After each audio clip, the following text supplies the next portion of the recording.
let us begin then, without further ado, as we pick up on the story, literally moments after the end of last episode, which saw the good Father Dubois meet up with Father Ramos, a newcomer to town, a La Sombra newcomer to town.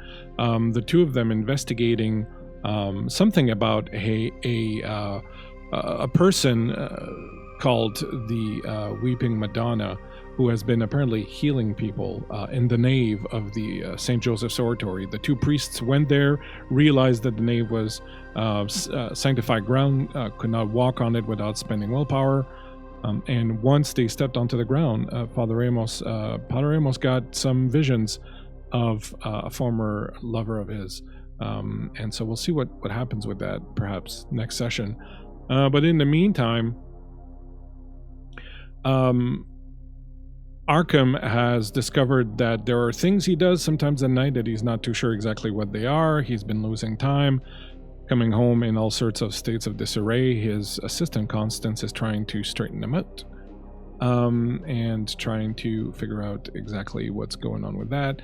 And Elise, meanwhile, has decided, after an encounter with Arkham where they did not get along and did not come to an agreement on what should be done with Maria, the child of Soriana Indigo, that was for a while under the care of Elise and is now under the care of Arkham, what should be done with her. And so Elise has decided, based on the vision that she saw when she was in the Oratory a little while back, to go to the Oratory to see if her vision revealing that perhaps Maria has something to do with what's going on there might actually be true. And so as we begin tonight, for this particular session, a little poem by Charles Baudelaire called Recueillement, or Meditation in English. Calm down, my sorrow. We must move with care. You called for evening. It descends. It's here. The town is coffined in its atmosphere, bringing relief to some, to others' care. Now while the common multitude strips bare, feels pleasure's cat o' nine tails on its back, and fights off anguish at the great bazaar, give me your hand, my sorrow. Let's stand back. Back from these people, look, the dead years dressed in old clothes crowd the balconies of the sky. Regret emerges, smiling from the sea. The sick sun slumbers underneath an arch, and like a shroud strung out from east to west.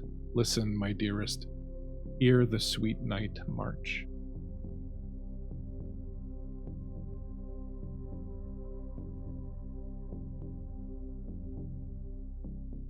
Arkham.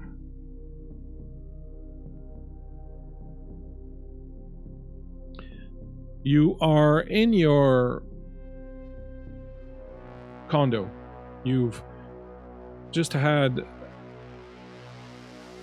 a bit of a discussion with your assistant, Constance, who has decided it's time for you to get your shit in order, basically.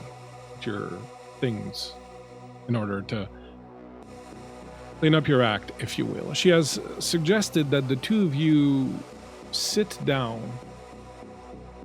and make a simple list of people in your orbit and see what was to be done with each of them.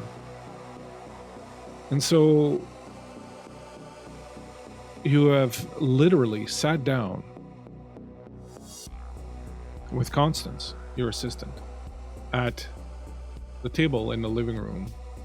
She has this beautiful little diary type notebook that she carries around with her at all times, and she has got this beautiful fountain pen, and as she sits down and you're decanting a bottle of wine, she says, all right, so let's start with the people that you've been seeing the most of lately. The crazy priest, Father Dubois. What would you say? Yeah. Friend, foe, inconsequential, potential love interest?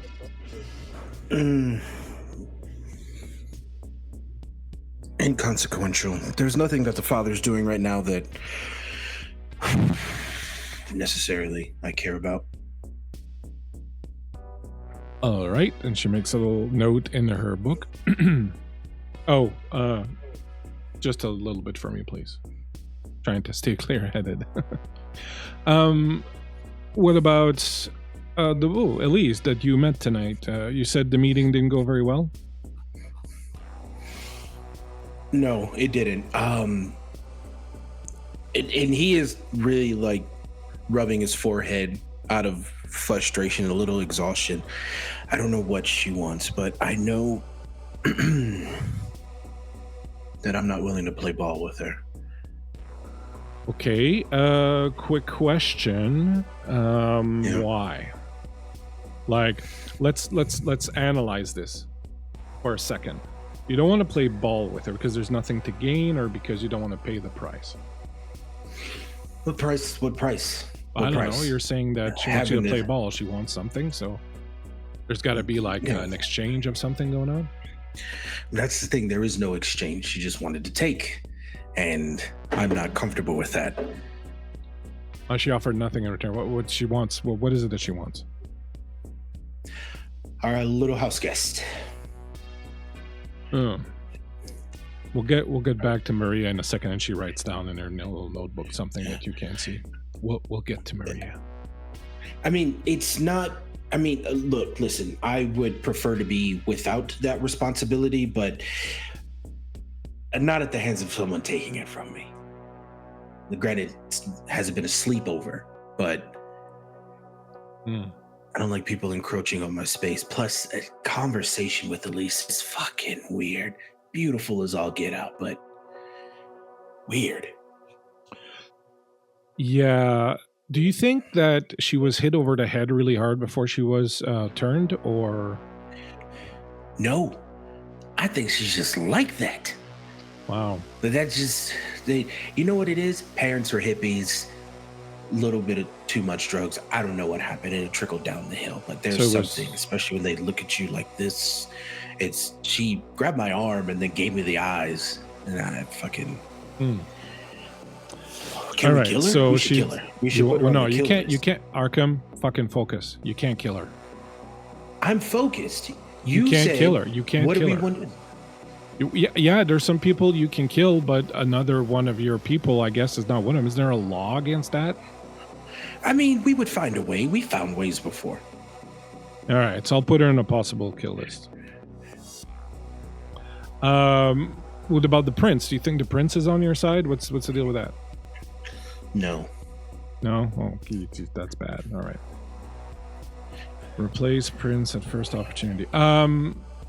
What about Anika? She's been calling. The phone's been ringing off the hook. She wants to meet with you. Are you going to talk to her, or? They leave a message. Well, she said she wants to talk to you about arranging a meeting to meet sometime this week. Did she say about what? No, I assume it was just an ongoing affair or something that didn't you meet with her recently at some thing or other? Yeah, I was hoping maybe she would expand on it before I had physically meet her. That's actually a top priority. I am very interested in meeting. Okay, so I'll put her in a possibles list, move her to the top. What about Lila? We haven't heard from her. Her sire came back into town, and I guess they got some kind of weird thing going on. Have you heard from Lila at all, or? No, I haven't heard from them. And honestly, I'm not looking to, now that their new position is taking some of their time, I'm pretty sure. Okay, well, look, we've made a lot of progress because something's become really clear from this list that I have here. And that is that you have 0 friends. You have no friends.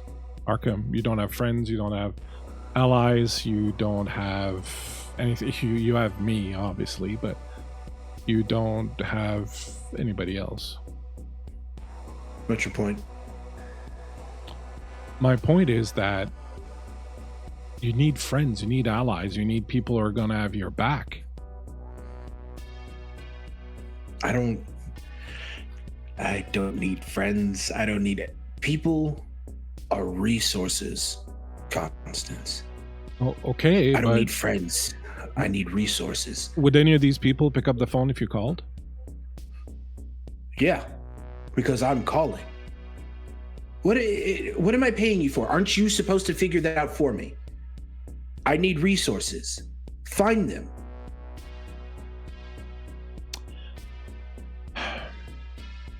Well, there's a problem with that, Arkham. And permission to speak freely? Yeah, go. Okay, look. Hold on. And she takes your glass of wine and she spills it on, she rips a piece of paper out of her thing and she spills your glass of wine on the paper. What is this? Hopefully a damn good explanation. It's a mess, right? Yeah. It's a mess, right? But okay, hear me out. Look at this. And she hold on, and she gets up and rummages around and comes back with a brush, a paintbrush, and she dips into the wine, and then on another piece of paper she does in one smooth motion this perfect circle. What is this? It's a circle. Yeah, but look, right? It's the same materials. It's the same paper. It's the same wine. It's the same paint. It's the same everything. But look at this one. This one is beautiful, structured. It makes sense. That one, that's shit. That's chaos. That's just a mess. And right now, you're just that one. You're just that mess. You're not giving this one also.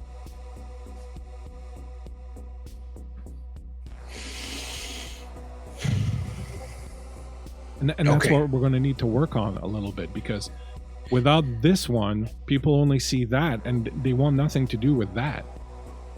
And that's...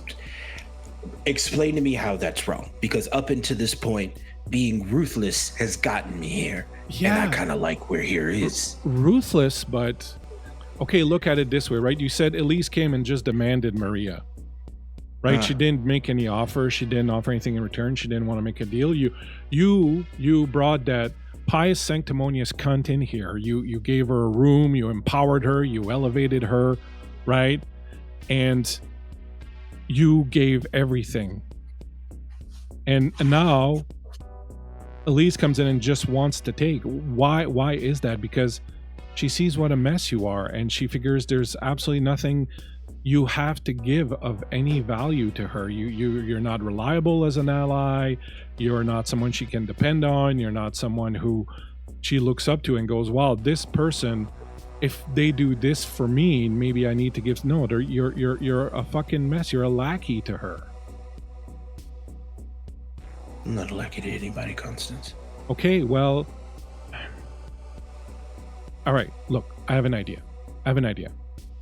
Go get changed. You're coming with me. Go get changed. You're coming with me. I'm going to show you something. Fine. Goes and change. Comes back. She picks up her phone and starts making calls while you're getting changed. Meanwhile, over yonder, Father Dubois, you came out of the Oratory. You said goodbye to Father Ramos, who said he had some things to take care of. He wasn't too keen on talking about what he'd seen or what had happened in the Oratory. And you figured it was probably best not to push too much. You waited for a while, and eventually the 18 that runs along Côte des Neiges came by, and you climbed the board and sat down, and Little Bones was there, and she gave you a night move. Oh, thank you. Bless you, child. You sit down on the bus, and it starts taking you back downtown. What's going through Father Dubois' head at this particular juncture? He's sitting there on the bus. Oddly enough, feeling safe in this moment. The comfort that he finds in public transportation is kind of alarming, given the average person's feelings on it. Reflecting on the night, he thinks about Diego and what his true motivations might be in the odd happenstance that happened. What was it that he truly saw? More importantly, what was that force, that feeling, that pressure that he felt when he walked into that particular portion of the oratory? I think at that, his mind drifts and wanders to the Grey Nun, and how at this point he'd want her counsel. And just as you're thinking this, you look up as the bus stops and the doors open, and for a moment you have this fancy of the Grey Nun walking onto the bus and coming and sitting down next to you. Unfortunately, the only person who comes onto the bus at this stop is your shadow, who walks on over to you, saunters over, and says, "Scooch a cheek, Padre. Make room for your shadow. Sorry, but I had to skedaddle when you went in that place. It ill suits me." Sits down next to you, puts his feet up on the seat next to him. That's very rude. What is? Put your feet down. No one cares? I care. God. Are you sure you should be sitting down? What with that stick in your butt and all? There's no stick in my butt. It's not Thursday. It's... You put a crucifix in there, don't you? Don't lie to me. I know. What happens between God and I is what happens between God and I. I always thought he was the boring one, but guess not. No, not at all, actually. What do you think, Padre? Times they are changing, aren't they? Skulking around, following that minx Elise about town. What you doing that for? You looking for some redemption or some penance? Little column A, little column B. I probably wronged the harlot and should have embraced her to my bosom versus pushing her away. And while as entertaining as it is taking advantage of her in a truly weak moment, it probably wasn't the best. And I have a feeling beyond this very moment that she could be useful, especially with Diego being in town now. Yeah, what was that all about? That guy was just a little weird to me. What was his shtick? He kind of went all freaking Rain Man on you in there. He's from this place called Texas, I think is what it's called. I heard of that place. None but steers and queers come from Texas. Well, no, that's not very kind to the queers. But more or less, he had a odd way about him that didn't. He's looking for something, and I think he found it, though I'm not 100% sure. But a bargain was struck nonetheless, and I do feel that it would pay off. What about you? When you said yes, go ahead. No, please. I didn't mean to interrupt you. No, well, the important thing that you'll like is supposedly he's going to pull some strings and maybe we'll get our own car. He looks around. I don't know if I like that. Kind of like riding in here with all these sheeples. I know, I don't either, but at the same time, apparently it's something rather regal that he does, but I guess that's just how they do things down in Texas. They don't have good public transportation in Texas? No, I've heard their power grid is absolute shit. Well, let's not move there then. I mean, I like it here. The nights are pretty fucking long in the winter. That's kind of suits me. Yes, they are longer nights. Nobody really questions if your skin's a little cold or clammy. It's, Now, what about you, Padre? When you getting your due? It's been a while since we talked about your due. Feels like you're floundering around looking for things, but not getting much of it in return. The grasping at straws, trying to find what to do. And I don't mean what to do in a sense of I have no purpose. My purpose is quite clear in this time. But all of the pieces to the puzzle are out. They're just not fitting together like they should. And, well, I stand there looking at the puzzle and watching Arkham use a mallet to force the pieces together, and I see Elise standing there studying the picture on the box, though she might have it upside down. I'm not 100% sure on that one. I don't think she sees the box, though. I think she probably kind of looks an inch behind it and hopes that there's something there. Yeah, maybe. I don't see anything. But more importantly, I want to know why the nun left us at this point.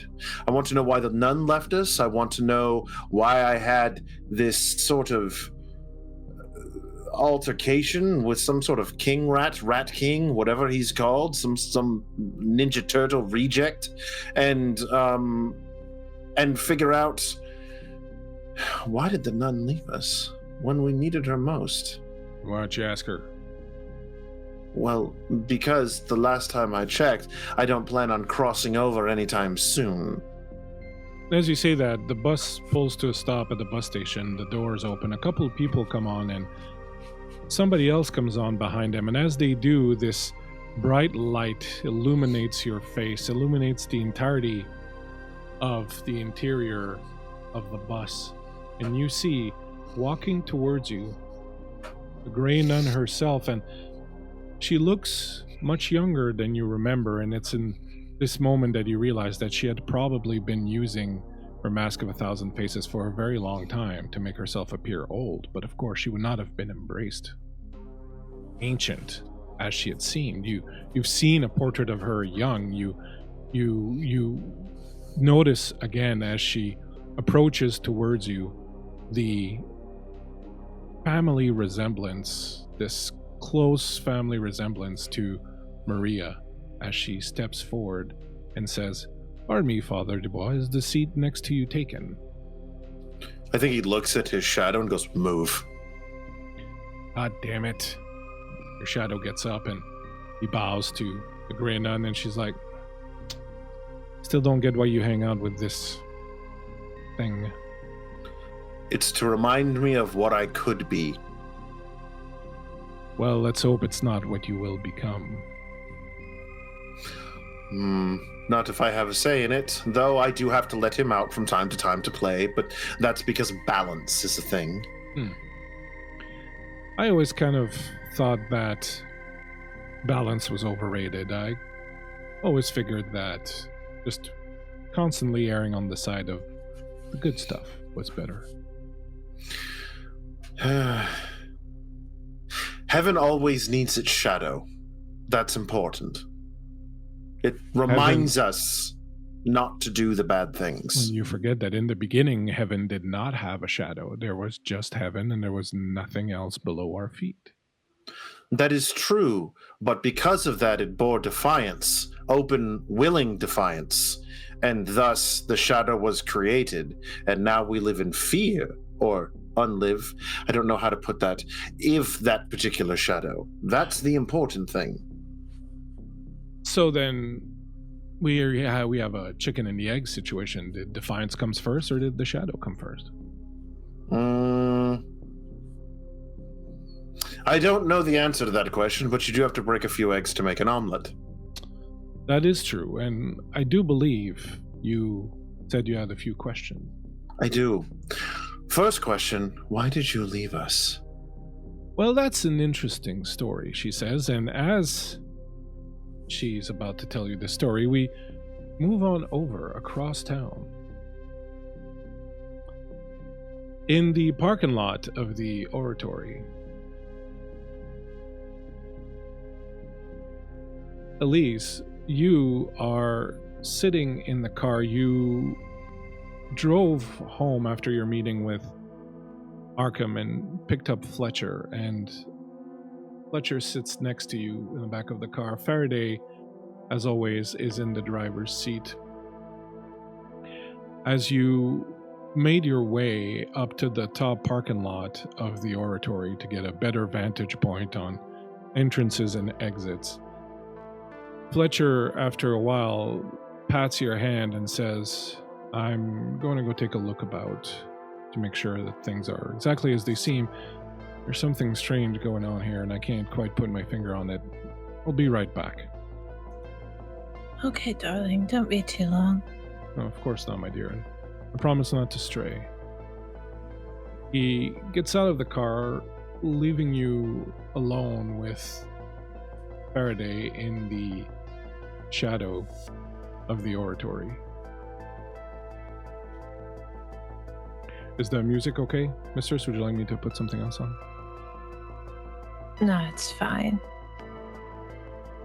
And I think she's looking out to the Oratory, watching, looking for Maria, but as she's doing so, she finds herself distracted, her eyes glancing over to Faraday, her mind kind of slipping back to not even a week ago and how much he looks like Austin plagues her for a moment. He looks in the rearview mirror, sees you staring. Everything okay, mistress? Do you think you'd ever leave? You ever thought about it? Leaving me? No. Why would I ever? Sometimes people leave. He turns around in the seat to look at you. Do you really fear that? Is that something that you think might actually happen? It could happen. Look at me now. With Maria, she left. Maria was ordered to leave. What if she doesn't come back?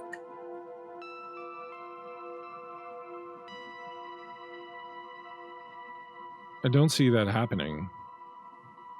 There's something that brought her to you in the first place, same as with the others. I think that it'll probably do it again. So you always see yourself staying here with me?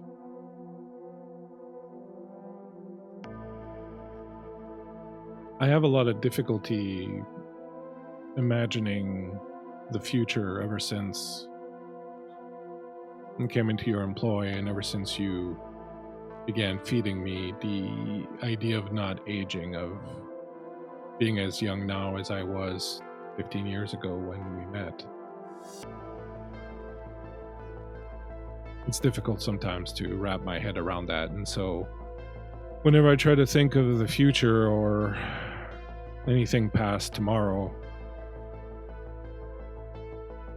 I don't know, it's just difficult to grapple with. But that being said, I don't see why I would leave. I am treated exceedingly well. I am aware of so many more things than I was before, and well, there's you. It's comforting.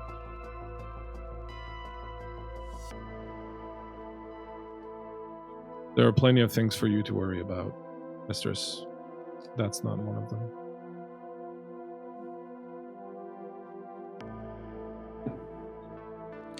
Thank you for easing my mind. Of course. And he turns back around, continues staring at the oratory. After a moment, Fletcher comes back, knocks on your window, and points, and you see slowly walking up the ramp, or actually slowly walking up the stairs, those steep, numerous stairs that lead up to the oratory itself, you see a familiar shape, a familiar outline that you recognize as Maria. Maria, you have once again lost a little bit of time in getting here, but whereas the first time you sort of became aware of your surroundings once you were inside doing things, you increasingly get to keep your awareness open of what's going on. You've just come from another random encounter. Your body is still tingling and alive with it. That little window that opens up inside of you opened just a crack more this time, a little bit more each time. There's a brightness in the darkness. There's a freshness in the air. You can sense, you can smell the spring coming in Montreal. It's just on the cusp of arriving. And as you're walking up the stairs, this time fully aware of why you're going here and what you're going to do, what's going through your mind?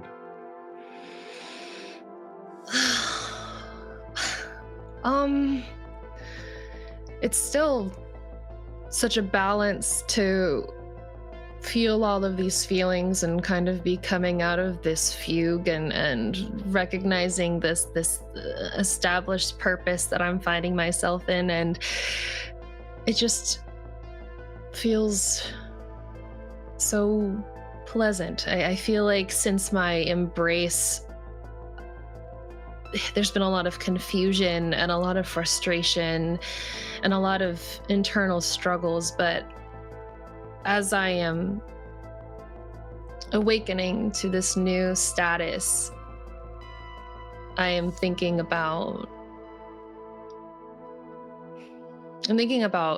Arkham and his limited perspective, but I'm thinking about how interesting it is to watch somebody slowly, just so slowly, work themselves to maybe seeing a new perspective. And I think about Elise and how she also showed me a new perspective in this new circumstance. And I think about the correlation between watching Arkham and how quickly I embraced this new power, so to speak. And Elise, as you watch Maria slowly make her way up those long stairs, you feel a tingling on your skin, and you realize that the tattoos that are etched there, Toisichet's ritual that has been inked into your flesh by Fletcher, is responding to her presence. Something you haven't felt before with her or any of the others, but as you see her here in this environment near the oratory, your skin begins to tingle also. You start feeling like there's movement under your skin where the tattoos are. What would you like to do? Can I see on my body where her tattoo is? Yeah, so one of the things that had happened was the tattoos had all moved and started congregating, right, if you remember it. They're kind of just over a little bit below your sternum now, right in kind of center mass, basically right in the middle of your body, beneath your breast and above your belly button, just like in that area. And if you, whatever you're wearing, if you just open it up a little bit, you can look in and look down, and you can see the tattoo that's associated with her. That's what she's doing. Looks like a fresh tattoo, like something that's just been inked, rather than the other ones, which are already kind of having that little fadedness of, like, a few months in kind of thing. Is it moving or doing anything strange? No, it's not moving. Aside from looking fresh. It's just really sort of rejuvenated in some way.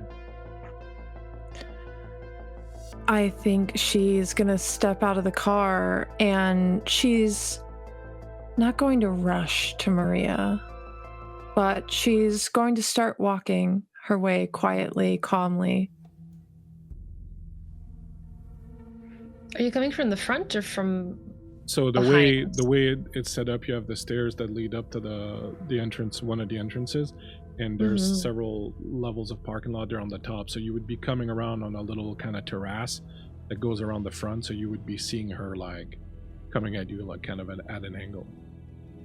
So I would see Elise coming at me. Yeah, you would And I see would movement recognize first, Elise. which would surprise you because usually this time of night there's no one around. Sure. But upon recognition. Oh, goodness me, Elise?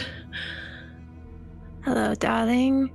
And I think her feet will pick up in their pace and hurry towards you at this point. And her as arms outstretched, and she's smiling. And as we meet, we embrace. For Maria, this feels like it's been far too long. It hasn't been an eternity in terms of kindred timelines, but it's been long enough that this feels like a very pleasant reunion. When Elise embraces her, her arms go over Maria and she kind of envelops her into all this. She's wearing these like long black garments, almost like a morning gown, and it's just swaths of fabric draped over her body, and she kind of envelops you in this and presses her head against yours. What are you doing here? Looking for you. I found you. Well, you've definitely come to the right place. Why has it been so long since I've seen you? Well, you were to stay with Arkham, and I went on a little holiday, I guess you could call it. I see. Do you need something? You've been busy. You could say that, certainly. I'd love to hear of it. The things you've been doing here at the Oratory. Oh. Well, I've been channeling my artwork.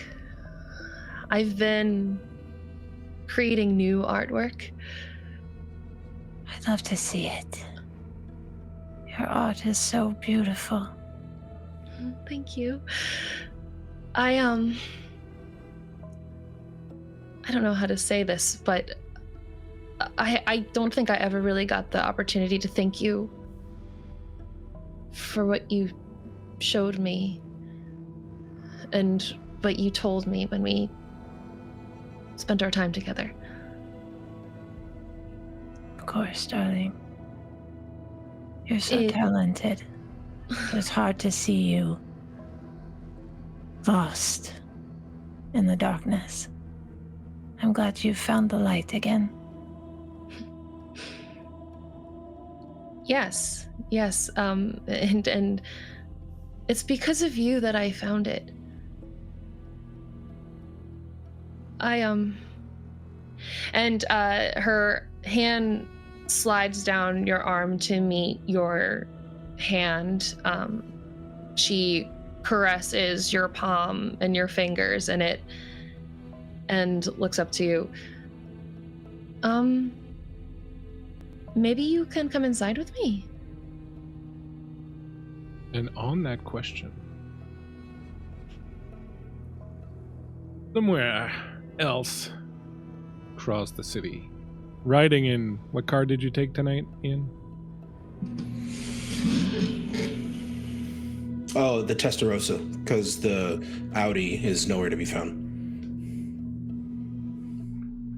You drive following Constance's direction. She's constantly texting. She's obviously got something going on. Whenever you try to look at her phone or ask her about it, she tells you, eyes on the road. Okay, fine. Fine. Eventually, you kind of figure out generally where you're going, which is into Old Montreal. But you pull up in the rather east end of Montreal, kind of near where the old port ends. And she has you pull up in front, and by this time it's quite late at night. It's maybe 2 a.m. She has you pull up in front of what appears to be an art gallery of some sort. It's called Stygia. You have heard of it. It's a very small underground art gallery that apparently specializes in things like occult themed art and things of that nature. It's obviously dark right now. It's the middle of the night. The streets are lined with cars from the people who live in the area, but there's no one else around. There are no people walking about. This is not an area that's very frequented by tourists and the like, so it's very quiet. And as you pull up in front, and she says, "Here we are." Are we meeting somebody? What are we doing here, Constance? Well, first, we're going to get in there. There's something I want to show you. She gets out of the car and grabs her little notebook and her little tote bag with her. She walks up to the front door and realizes it's locked. Damn it. Okay. You don't have the key. There was no I can get it sorted out. Just give me a moment. And she picks up her phone and she starts texting. Is it a padlock, a chain lock? No, it's just like a deadbolt. It's a deadbolt. There's a reason I'm asking, so ride with me here. Is the deadbolt pushing out? Yes. Like there's a lip? It is? Yeah. Perfect. I'd like to use lethal body and smack my forearm across the outer lip of the deadbolt to pop it through. All right, give me a strength and athletics.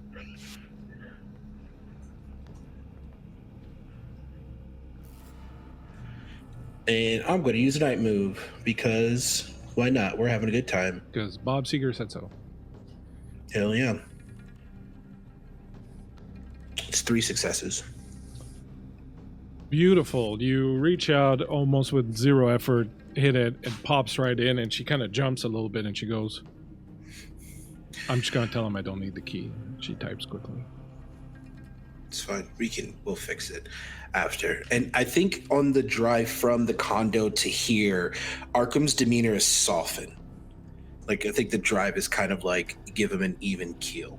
Okay. And he's like, we'll send money or we'll send somebody to fix it. She pushes the door and walks inside, her high heels clicking on the tiled floor of the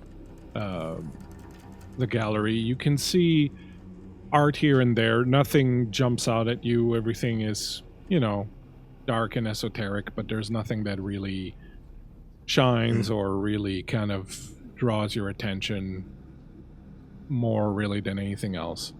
The gallery is tiny. There's maybe 9 or 10 pieces of art on display. Have you been here before, Arkham?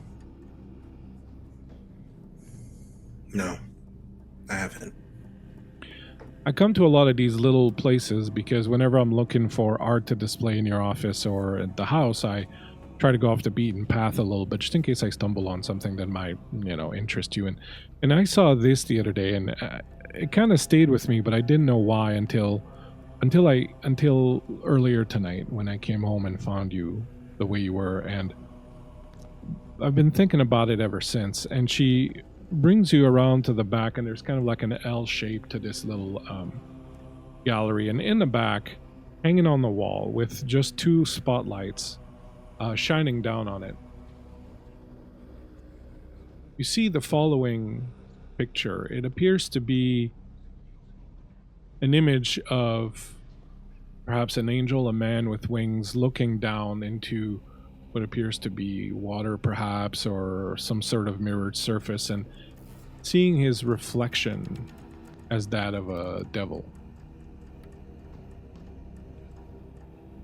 Now the style's a little bit unrefined, and the aesthetics are but that's not why I wanted you to see it.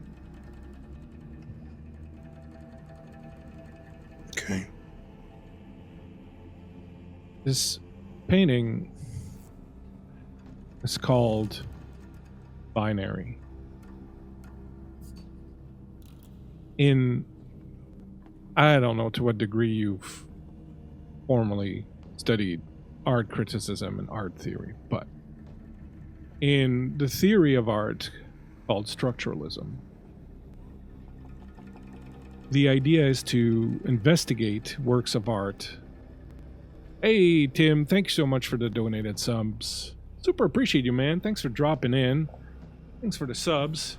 Love of Tim. Everyone, go and check out Strong Old D&D. He's the paladin of the D&D world on Twitch.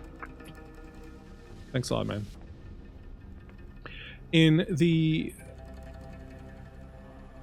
art theory of structuralism, the idea is to study works of art through the binaries. Binaries are sets of two ideas or elements or forces that act in opposition to one another but cannot exist one without the other. In fact, we can't even know one without knowing the other. Think of light and dark, or life and death, although, and she kind of points at you. You're more like the slash in the middle of that life and death thing, I guess. But the point still stands. That binaries are two elements in opposition, but they can't exist one without the other. And that's the key. The key here is they cannot exist one without the other. Right now, Arkham, you're only feeding one wolf and the other's starving.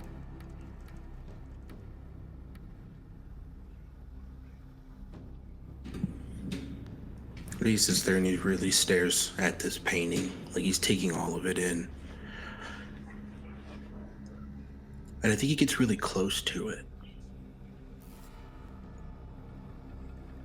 When you take a close look at it, you realize that it's not that great. The brush strokes are not very refined. The colors are a little bit rough. There's, a lack of talent, let's say, on display. But there's an intention, and the intention is very clear and very vibrant in the painting. And that's what grabs him, is the intention. I think in this moment he sees past the juvenile skill set of this artist and he looks into what he believes the message is. And I think he focuses deep on that line that splits the two images.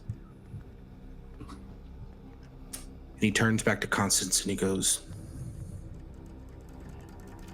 I'm not stupid, Constance. I understand what you mean. And you're right. I have been feeding one side of myself for a very long time. It's because it's the one thing that's kept me protected. The line between naivety and hopefulness is almost invisible, friend. I don't like to walk down that road. You're misunderstanding me, Arkham. I don't think I am, Constance. Yes, because the point is not to be sane and in control, Arkham. It's to appear to be. You have to wear a mask.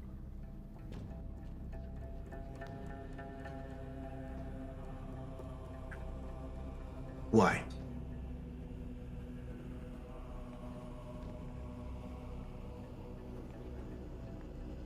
Right now, I'm not even going to pretend I understand all of it, but from what I've gathered from things I've heard between you and some of the others and things I've picked up here and there, there's a lot going on. There's something going on in the Middle East. There's some kind of war, I guess, some kind of shadow thing that y'all are involved in. There's apparently a group of government agent or something in the city that's doing some stuff. I mean, they killed 6 people and injured 27 others the other day when they crashed a metro cart through the tunnel to try and kill one of you. There's a lot of chaos and madness out there right now. People, your people, don't know what's going on, don't know what's coming next. It's a moment in time that, as far as I can tell, is unprecedented. there's a lot of uncertainty and chaos, and the last thing people want is more uncertainty and chaos. When the world is shit, people go see superhero movies. When the world is beautiful and bright and sunny and things are going well, people go see horror films. Right now, the world is shit. They need to get the sense that something in our lives, the people they're interacting with, the people in their orbit, are in control and are not just going to add to the fucking full shitstorm that's going on. And right now, when people see you and interact with you, that's all they're seeing, another shitstorm. And I'm not saying you can't be the Arkham you want to be, but I'm saying there's only you and maybe one or two close people to you that should know who that Arkham is. And everybody else should wonder.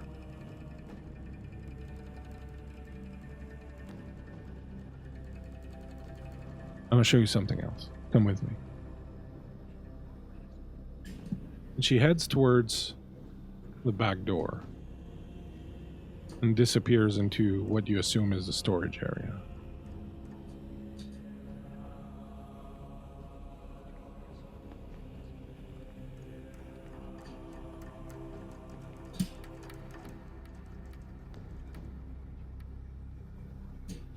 What do you do?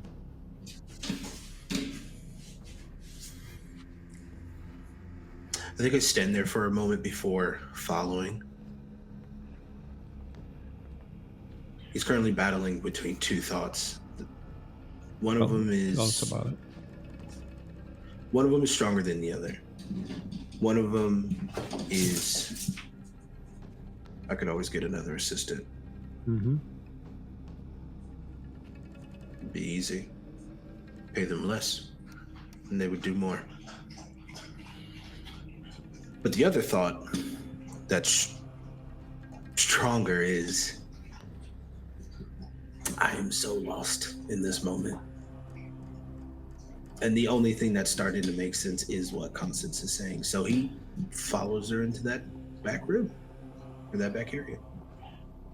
You walk into what you expected to be some kind of storage area, but you find yourself instead in what appears to be a private viewing area of the gallery. There are beautiful couches, there are much better art pieces displayed around. There's a little bar. You can see a piano in one corner. Nice dim lighting. A beautiful little space.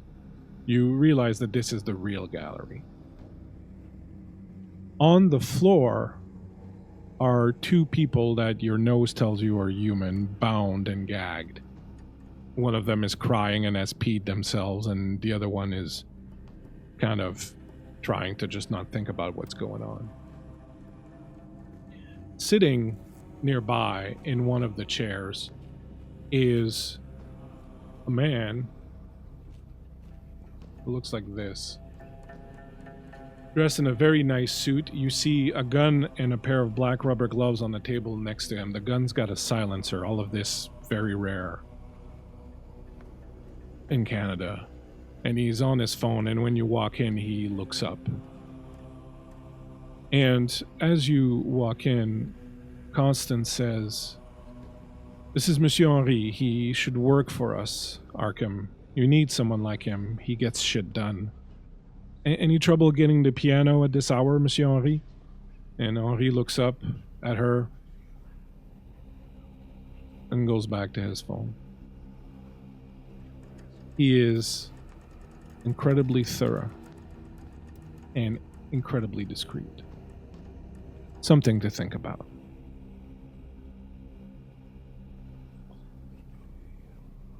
I would like to try something. Would you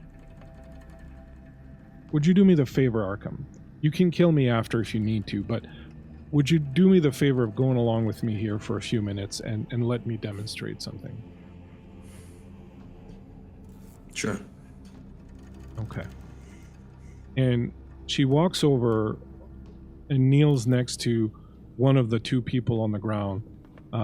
At first near the one who's been crying and has soiled themselves, and then goes, no. And then she goes over to the other one, and as she does, she pulls out this rather large flick knife from her bag, and as she approaches, she stabs them right in the thigh with it, right where the femoral artery would be, and blood starts to gush out, and the scream that this person would be screaming if they weren't gagged would resonate throughout the entire room. And she pushes the knife in the thigh and then rips it out, and you see blood, rich, dark, just start pulsing out of the thigh. Monsieur Henri looks up and then looks back to his phone and keeps working on his phone. And Constance says, oh, I almost forgot.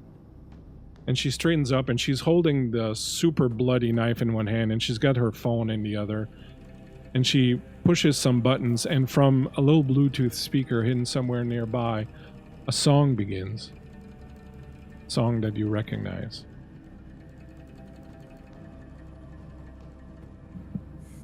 Meanwhile, on the bus. I fucking hate you, Bleak. Just give me right there.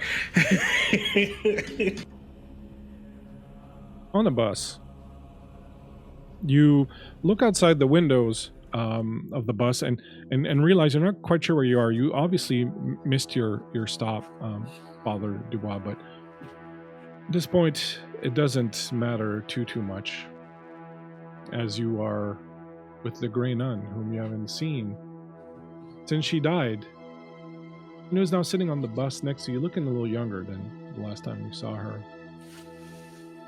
Well, I didn't want to leave. I'd love to say it was all part of God's ineffable plan or something, but it wasn't, and I don't know why I did. I feel like someone suggested it would be a good idea to me, and I believe them. It was a beautiful night. It was dark and warm, unseasonably. It was like a wonderful August evening in April, and stars and the very light of God shining down on me,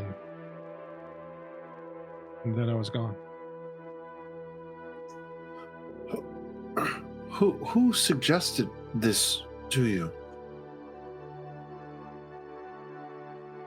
I don't know who. I don't remember, but there's one thing that sticks in my mind. That's the color blue. Blue. Mm-hmm.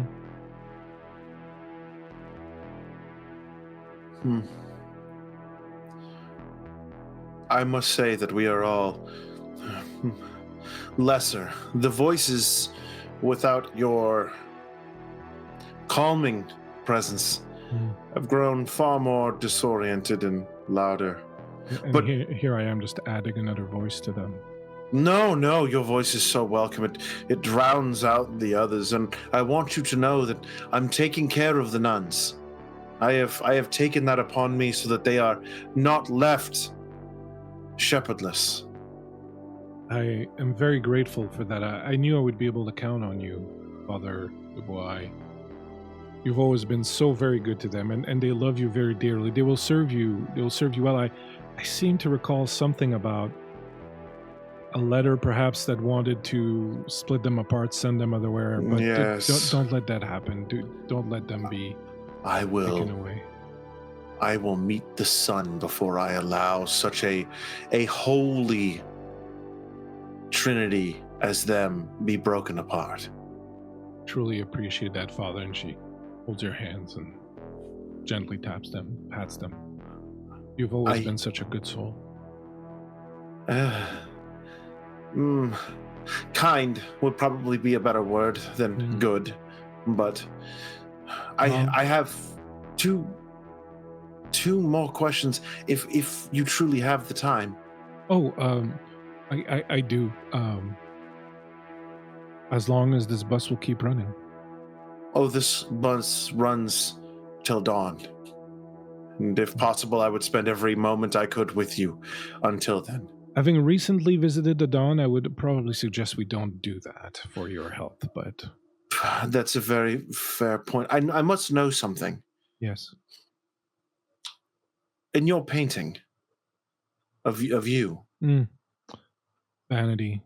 Keep that painting, but it reminded me of so many good things. I need to know something. A reoccurring object in my comings and goings keeps happening. A red book. What is the nature of this red book? You have one in the painting. The prince had one on her desk. And just earlier this evening, the Reverend himself, who was escorting us around, also had one such book. Well, it's a tale of two books, to be honest. You'll have to tell me more about this Reverend, but the Red Bible, yes, a long time ago, before God called me to his service, I was a wicked woman. Sin was my stock in trade, a harlot and a pagan. I don't mind saying. I knew I liked you.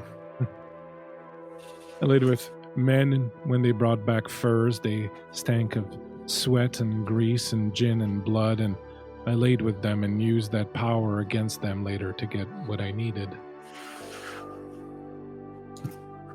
Then, around 1750, I met Ronaldo, a Frenchman, a sorcerer, he claimed, and he was right. 7 of us he gathered to him. I've spoken of this before, I believe. We wrote his teachings down in little red leather books he gave us. And we learned so much. When he changed, when he was embraced, though back then I didn't know what that meant. I'd yet to encounter my own sire. He abandoned us, but we kept his book and his teachings, and we spread his doctrine. The book became a way to recognize each other. And that is the meaning. That is the first meaning of the Red Book, the meaning that I have for it. There was one, well, to be honest, there were 2 who felt betrayed more than the others. One was his lover, a French woman named Calumet, a witch who swore she would destroy everything he built. There was another one, an Irish priest, Father Joseph. He hated what Ronaldo had become, called him an abomination, a blight on the works of God. He swore then that he would devote his life to the destruction of our kind. He said he would be the sword of God against our unholiness, and he used the Red Book to create his own doctrine, and he took it, story goes, all the way to the Vatican. He became one of our kind's direst enemies, picking up where the Inquisition left off, leading his sword of God against us. I remembered him fondly. I always called him by his first name, Aidan. A priest, a mage, but he became the Gladius Dei, the sword of God, and was lost to us.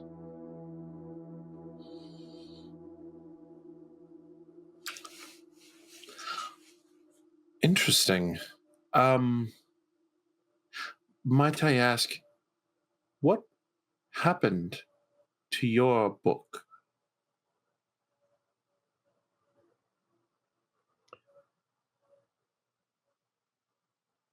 A few years ago, when the old prince left, called to the fields of Gehenna,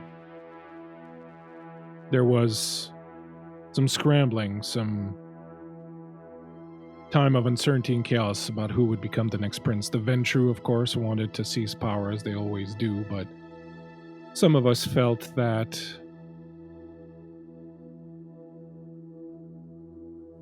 the city had suffered long enough under the yoke of people interested in business more than in what the city used to represent, faith, art, spirituality.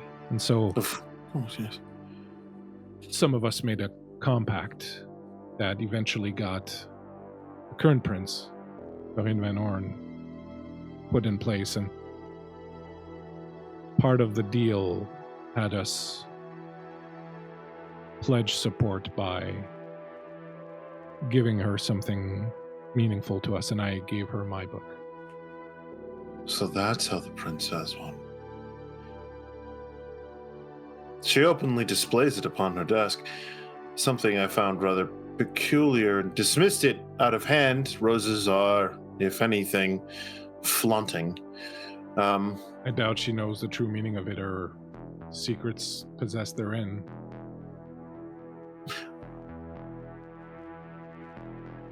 Sister, I do have one final question. And as you ask your question, and you'll get to ask it here in a second, you notice things have changed a little bit on the bus. The bus seems to be filled with some of your parishioners right now.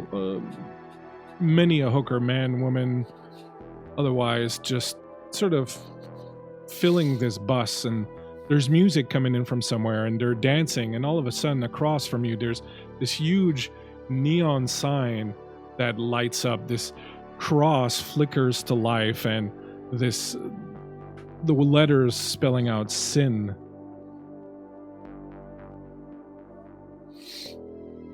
Start to illuminate your face. Praise be.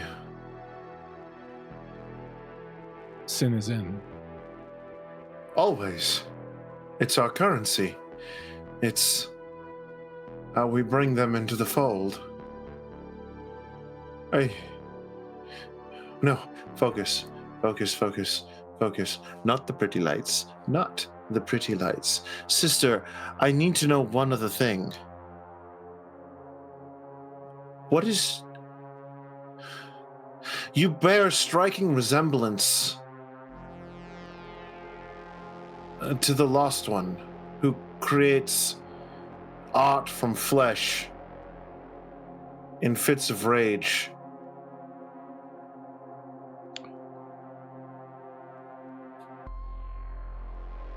Sister Artemisia? I don't know.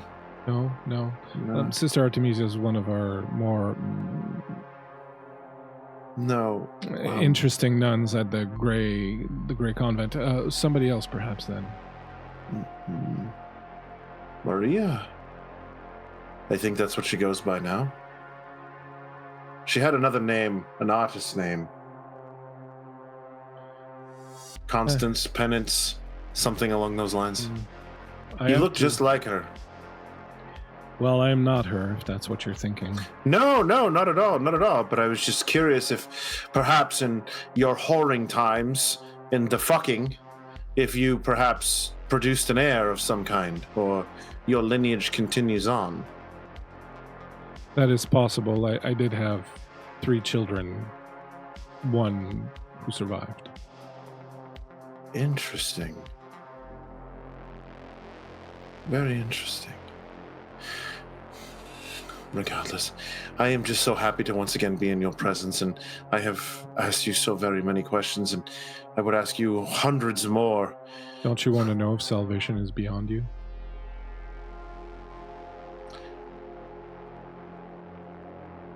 That is a question I fear to ask, sister. And the questions we fear are the ones we must ask. Then I do. Am I beyond salvation? Am I simply to be his beast, his monster, his vengeance? Or... No. Salvation is not beyond you, Father. But the doors of hell are already opened, and that smell of burnt flesh and hair, that's your flesh and hair.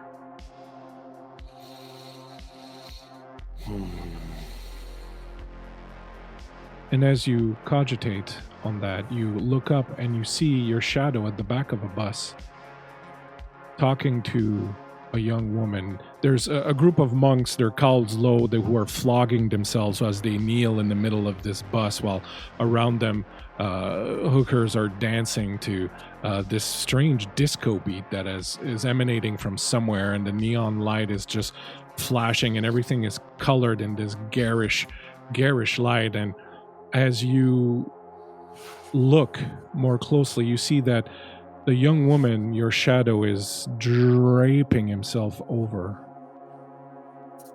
his sister Josephine.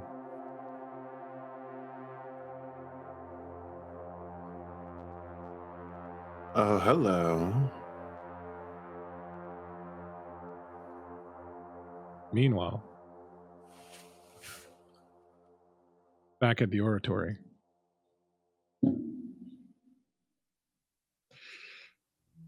Just a moment ago, Maria asked you a question. Elise, what was your question, Maria? If you don't remember, I can provide it for you. Would you like to come inside with me? I think Elise looks back to see if Fletcher had followed along. You see that Fletcher is indeed standing nearby at a discreet distance, keeping an eye on you, but also giving you space to have a private moment with Maria. Her eyes move back to Maria. Of course. Hope you don't mind that I brought my shadow. I think my eyes followed when yours went to look, so I acknowledge him being there. And I suppose it's okay, although maybe if this could be a little bit more private. If that's all right. He'll keep his distance. How much distance? Has something trouble you? No. In fact, the opposite of trouble, but I guess I'm unsure of reception. Are you afraid of something? Afraid of Fletcher? No, not afraid. Just, I'm trying to understand my boundaries in this new life I'm living.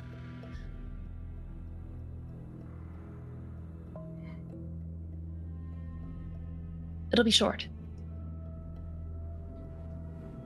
I think Elise looks back to Fletcher again and nods to him, assuming that he could probably hear them.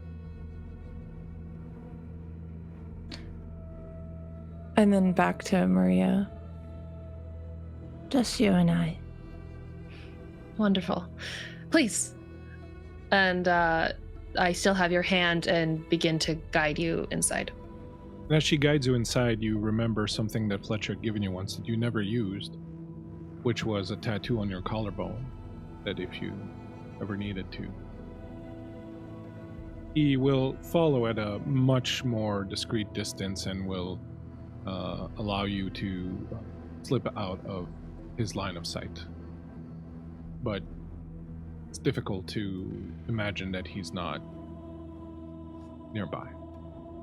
As you walk into the church, the Oratory, the thing about the Oratory is that it's not a normal church. Not only is it massive, it is in fact the biggest church in all of Canada.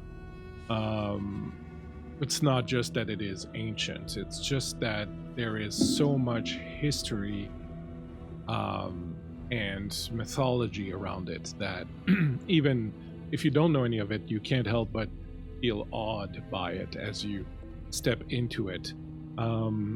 As much as the exterior of it is impressive, the interior is equally impressive. You walk in, and I'm gonna ask you, Elise, to give me, you've been here before and you're all right, Maria, but Elise, I'm gonna ask you to give me a awareness and intelligence and awareness roll, please.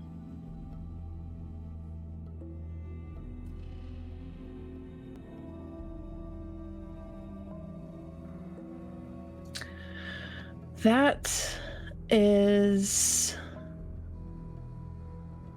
2 successes. You definitely feel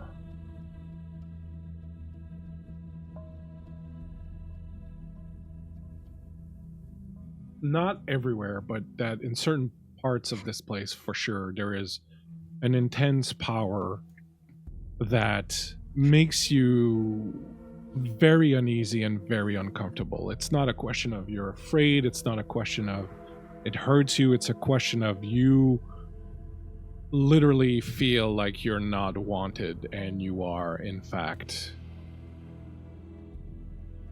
going against everything this place stands for. And not all of them. You can walk through the corridors and in some of the rooms, but there are some of them, especially if you approach the nave, where you will feel that much more intensely. You've had occasion, I would say, to feel wards before, like there are ways to ward an area so that kindred can't enter, and that kind of just feels like there's a wall there. This is not like that. This is really like you feel like you're deeply offending the lord of the place. I must admit, I don't feel like I belong here. I know that our conversations around religion have been limited, but there's something about pushing past that to create a greater good.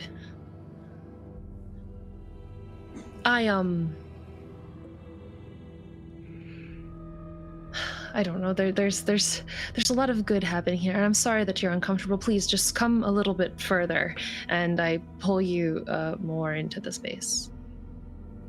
As you are approaching the nave, you can see it.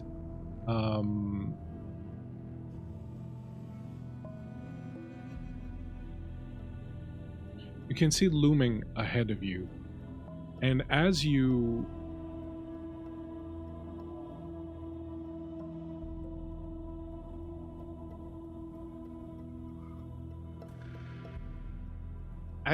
take in and are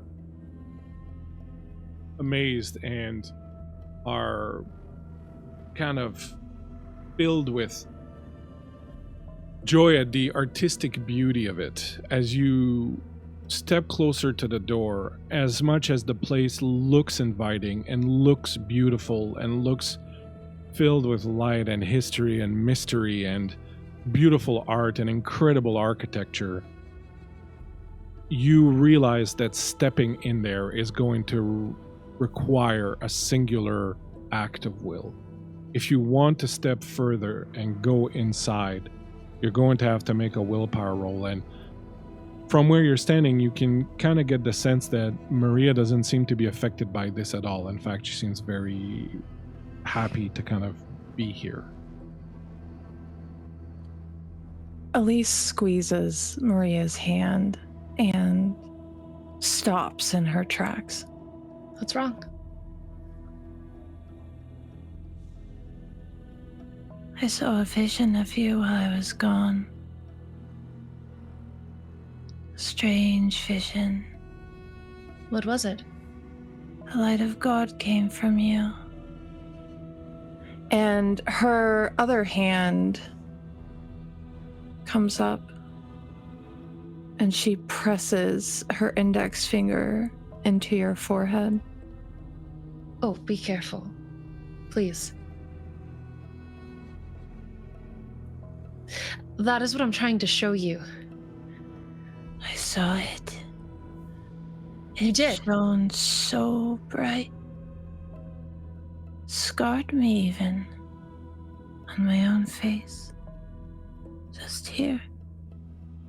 In the sign of the cross. What?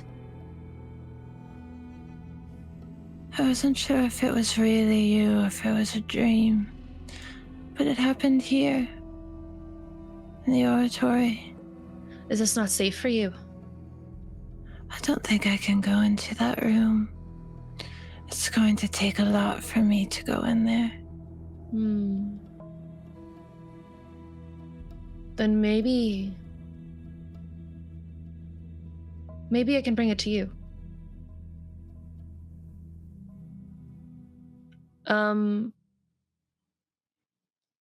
Do I know that there are people inside waiting for me? Go ahead and make me an intelligence plus awareness roll.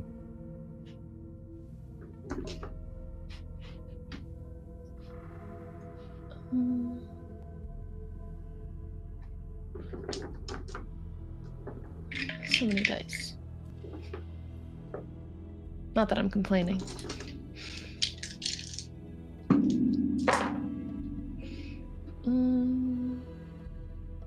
Okay, 3 successes. You feel the presence of someone, yes, inside. You can't tell who they are, but you certainly feel that there is someone that is in there waiting for you. Yes. I wanted to show you inside because I think with the walls around me, I feel more... Again, it's not a matter of fear, so it's not that this makes me feel more safe, but perhaps protected. Wait here just a moment. Something has happened, Elise, that you have gifted me. You have shown me a new purpose. And I want to show you that gift. No. So I would like to go inside and see if I can retrieve this person. You walk into the nave. It is dark and quiet. Hey, Elise watches us with great curiosity. You walk into the room, you look around,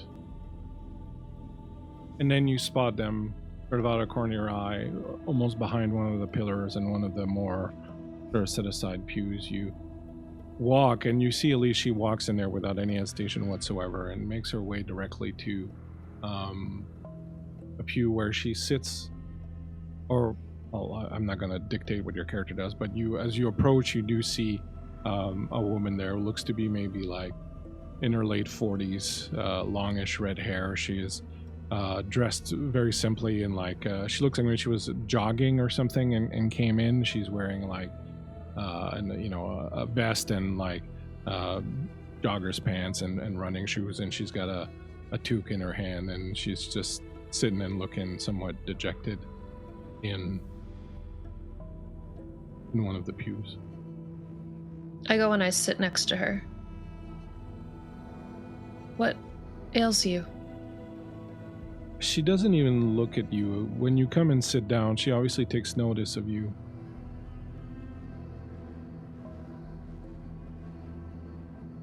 I don't know if even you can help me. What is it? Please speak freely. It's not me. Explain. She puts a hand on her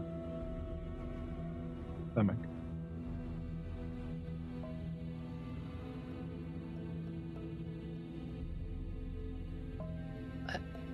I'm afraid. I'm told that Well,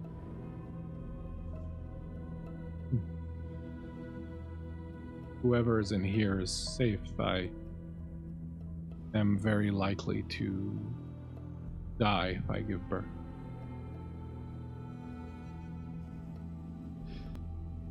Interesting. They What tell makes me- that so? I'm sorry? What makes that so? Do you know? The risk of me bleeding out. I'm told that the only way I live is if I kill. And I don't know that I can do that. Maria looks over her shoulder out at Elise, and her face is very much like trying to give off like this may not be the best demonstration, but is looking to hold her as if like don't leave yet. As you think that, you come to a certain realization, Maria, that this is kind of exactly the kind of thing that would put you to the test in many ways. Mm-hmm. Can Elise hear Yes. what's going? Okay. Yeah. The acoustics in here, it's called the Oratory for a reason.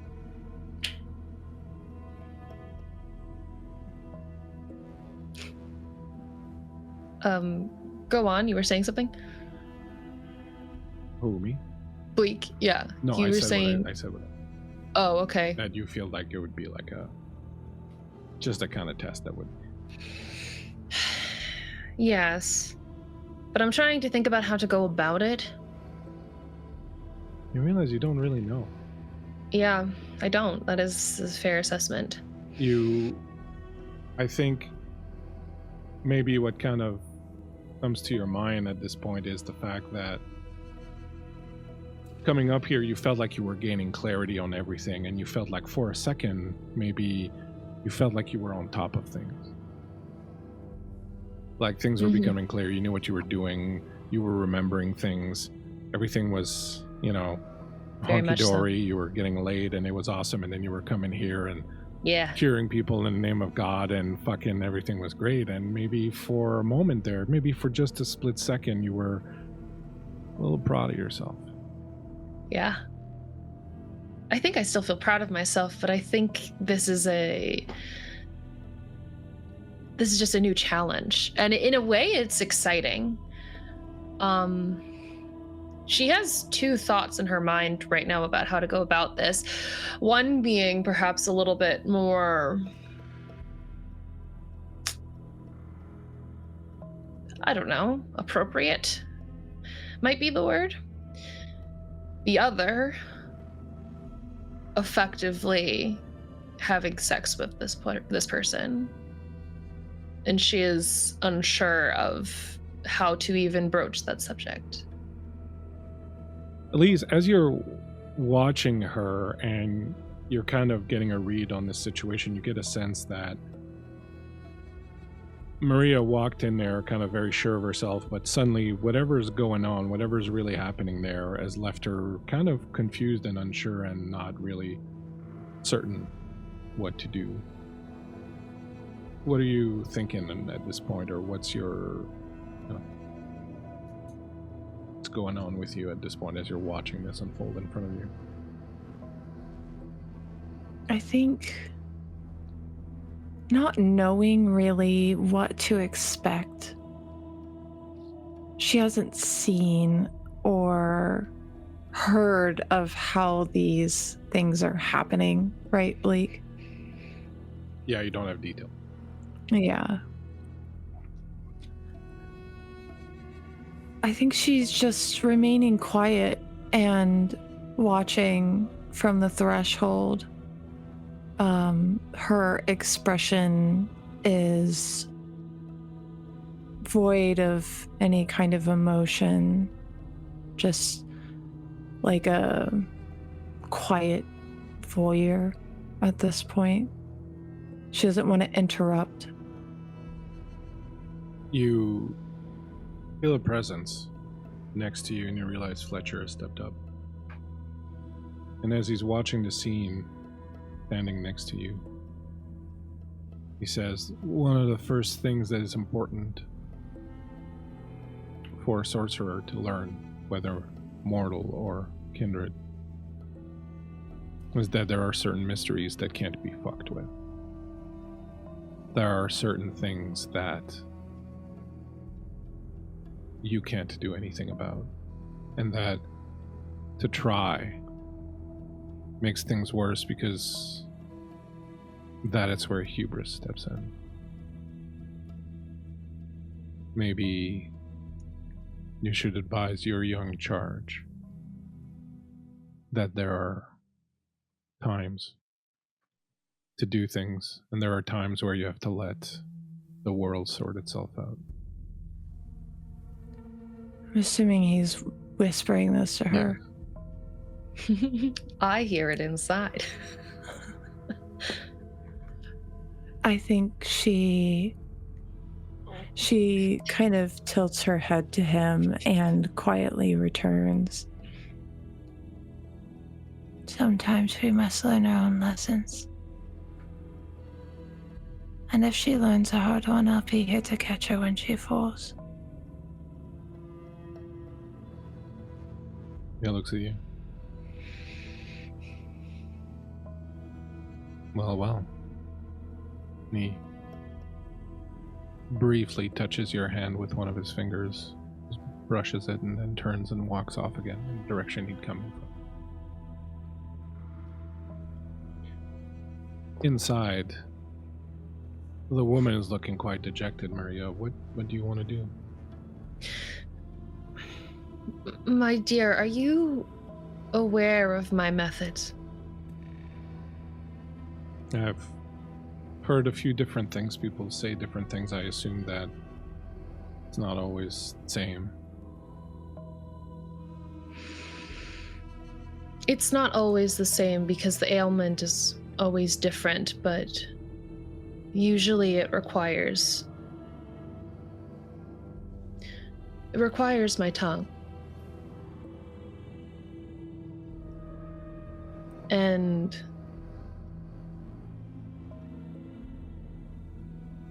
at respect of you, there is only a limited amount of things that I can do.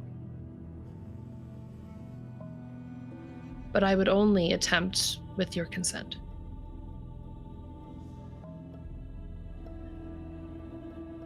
Would you consider just... Tears start to stream down her face. Holding my hand and telling me that it's going to be alright, that God has a plan, and that as someone who has trusted in that all her life, that you will forgive me this little moment of doubt that I've had, and that I just have to trust. Of course. Absolutely. If there's one thing that I know for certain, is that God does have a plan, and God always forgives. And this moment now that you're experiencing, this doubt that you're experiencing, is so necessary for your lesson. It is so necessary for your path to heaven. And it's important that you go through it. She reaches out and takes your hand in hers. And leans her head on your shoulder. It's okay. You feel her tears dripping down her cheek and onto your collarbone and down along inside your shirt, along your skin, and he says, "Why does it always have to be a trial?" Because our trials are what makes us stronger. What if I just want to be weak and left alone?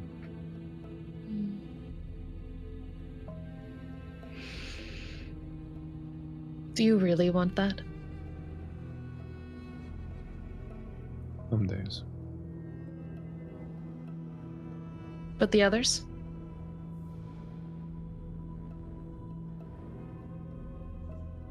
I run Ironman triathlons. What do you think?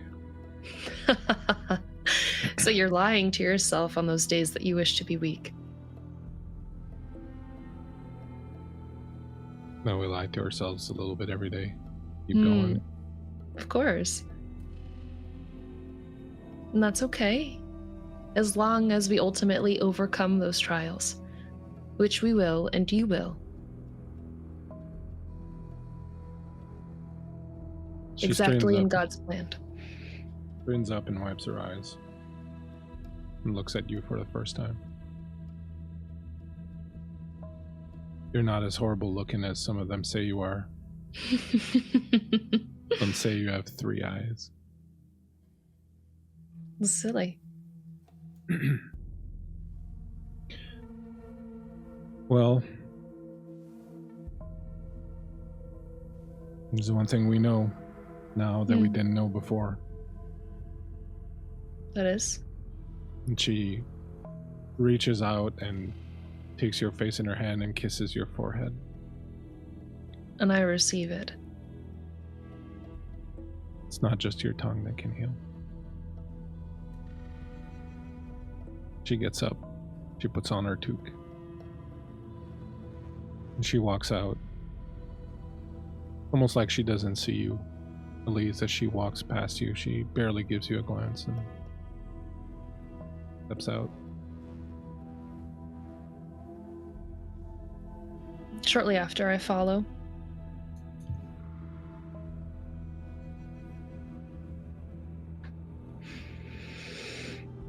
When I eventually reach the door and reach Elise, I have a faint smile upon my face. Unfortunately, the clientele is unpredictable. It wasn't what you expected. No, but it was beautiful. It's always beautiful. I can see you love your work. Do you think it's something to hide? I don't think hide is the right word. I think you have to be careful.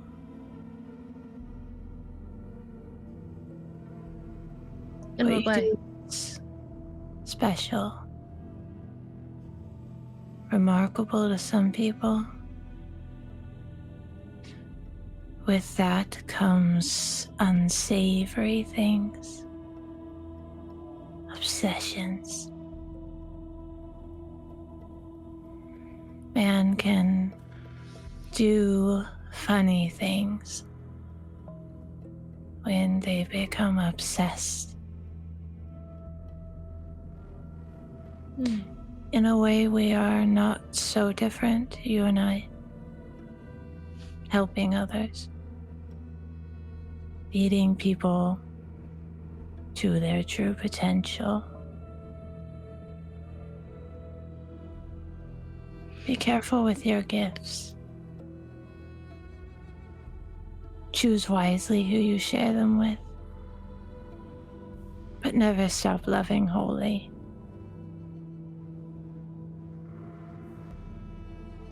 I wish to share what they call me with you.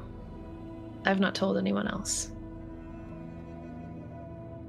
What is it? They've begun calling me Weeping Madonna.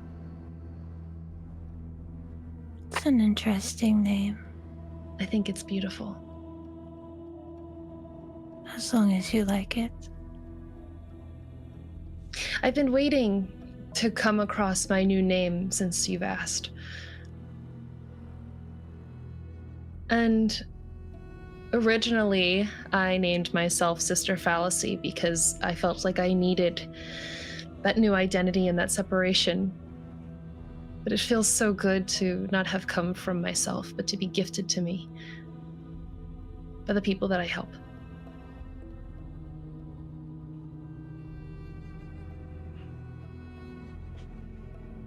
Where to now? Well, there's no one else in there for me, Bleak. No, and as you're turning around and looking, You hear footsteps and you see Fletcher approaching and says, "We have to leave now. Something's bad. Something bad's here. We have to go. What? We have to go." Without a thought, Elise claps her hand to Maria's. "Come on, let's go. Something's very dangerous here." Let's leave. Come with us. Okay. As I'll you keep you start safe. heading out, you notice coming down the hallway from where Fletcher was, a group of priests, 3 of them. All of them are clutching red books, and at their head, you see this man. And the 3 of them are walking slowly, just walking down the hall towards you. As you grab Maria and Fletcher grabs you and you start hightailing it towards the waiting car outside. Meanwhile, back at the art gallery.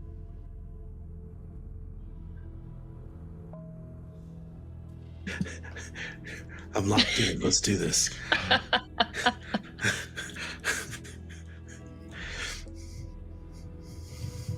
You watched as your assistant cut open the thigh of one of the victims on the floor, one of the kidnapped victims on the floor. And as she's futzing around with her phone, you hear music start playing on a little hidden Bluetooth speaker somewhere. The song that comes up is an Oscar Peterson tune. You know it well. What song is it? Constance, is that it's Body and Soul? You play that song often, and I was just wondering if you'd tell me about it. And as she says this, the smell of the blood that's on the ground, that's spilling out of this man's thigh, you feel deep inside of you, you feel that thing stir, but something's strange, something's different. You felt that beast stir before, and you feel it now, but you're seeing black spots in your vision. You know what a cigarette burn is on film? Yeah. You're starting to see that in your vision, very little ones that kind of come and go as the smell of the blood just sort of fills your nostrils. And she's like, "Would you tell me about this song?"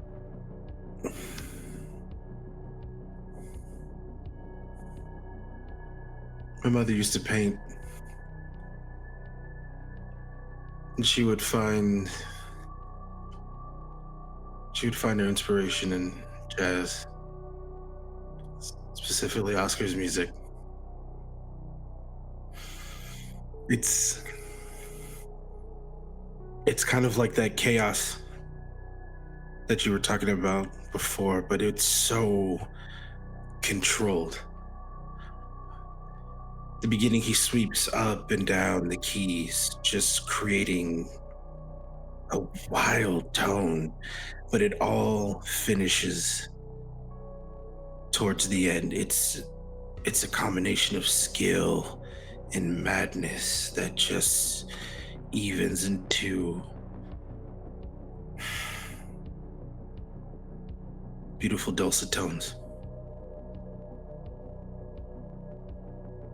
It's like being rocked to sleep gently, each wave, but then at the same time it's like taking the biggest hit of acid.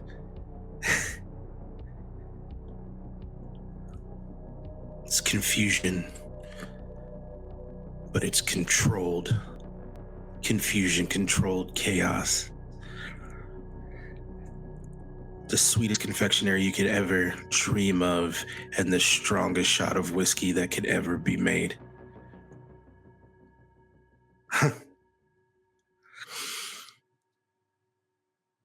It's beautiful.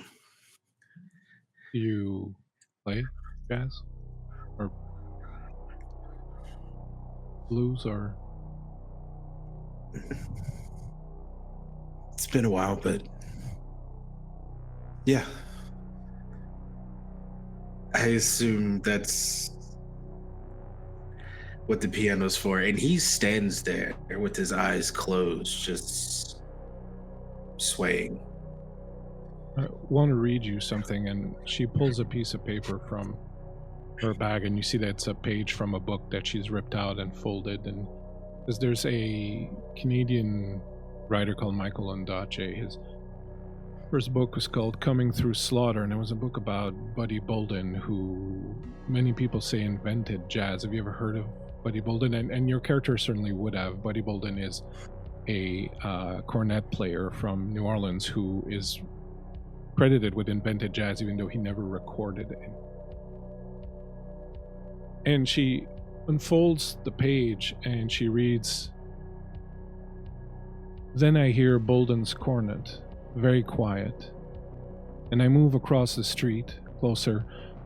There he is, relaxed back in a chair, blowing that silver softly, just above a whisper, and I see he's got the hat over the bell of the horn. Thought I knew his blues before and the hymns at funerals, but what he's playing now is real strange, and I listen careful, for he's playing something that sounds like both. I cannot make out the tune, and then I catch on. He's mixing them up. He's playing the blues and the hymns sadder than the blues, and then the blues sadder than the hymn. That is the first time I ever heard the hymns and the blues cooked up together."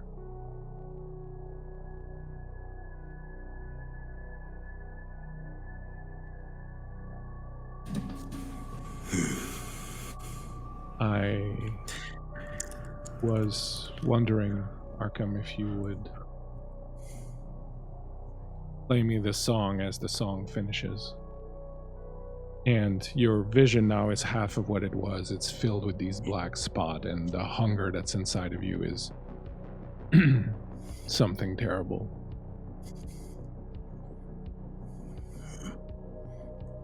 Sure, Constance, I'll play for you. He slowly walks over to the piano and he sits down and he begins to play, but he is staring at this person on the ground bleeding out into the floor. I'm gonna need you to make me a willpower roll and then a performance roll.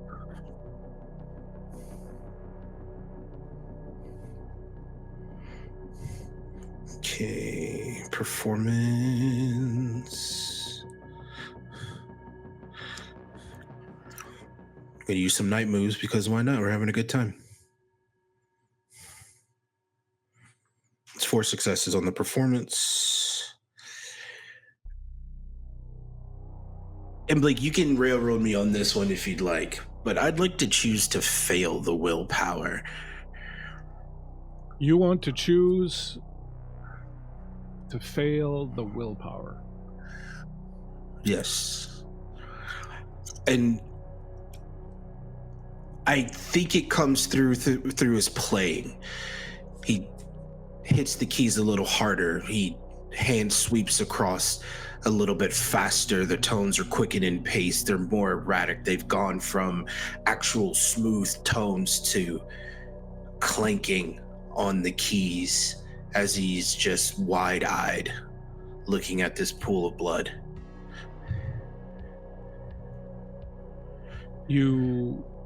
What did you get on your performance roll? 4 successes.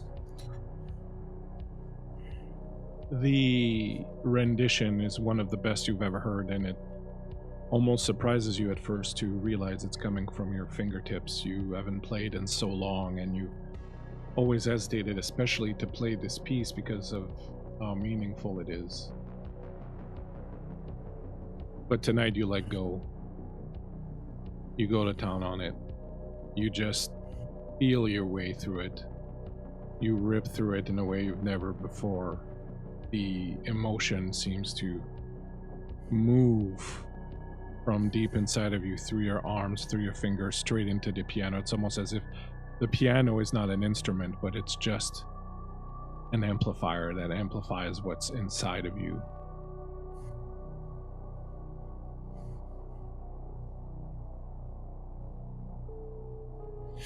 You at one point, lose vision. Everything goes dark. Everything goes black. You feel something take over you. And meanwhile, on a bus.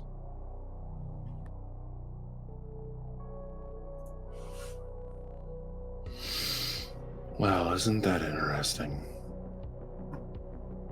What are you doing there, big guy?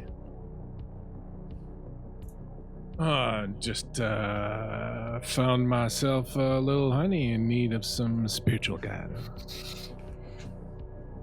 Spiritual guidance? I don't think that's what she's in need of. Oh, well, if it's a little spanking she's in need of, I can give her that too. Screaming, oh God, is not the same thing as going to church. Oh, I'm sorry, Padre. Am I encroaching on something here? I thought you were busy with the old biddy. Just keeping a little time with this one here? You can have your way with the whores, but leave those who have sworn an oath alone. As you say this, Sister Josephine looks up to you and goes, Alexander, how's your knee? Is it feeling better? Fine. Thank you. I'm glad to hear it. This man says he's a friend of yours? Friend would be an interesting way of putting it. More like my other half. Oh, well, the good half or the bad half? That's a matter of perspective. He's sniffing at her now. He's got his big snout right in her hair, and she doesn't seem to kind of really realize what he's doing.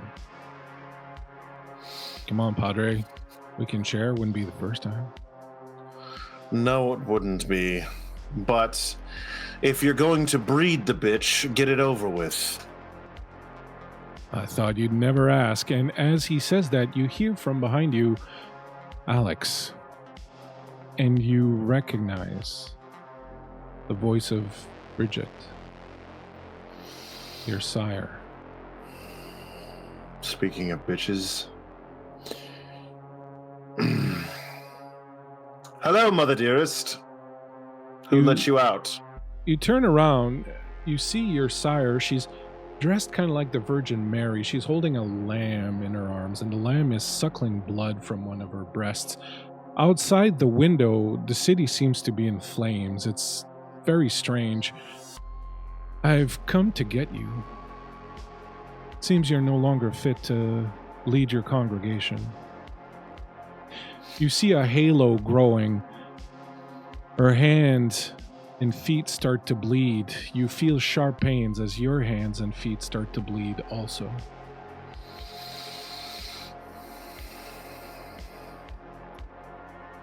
I don't think so.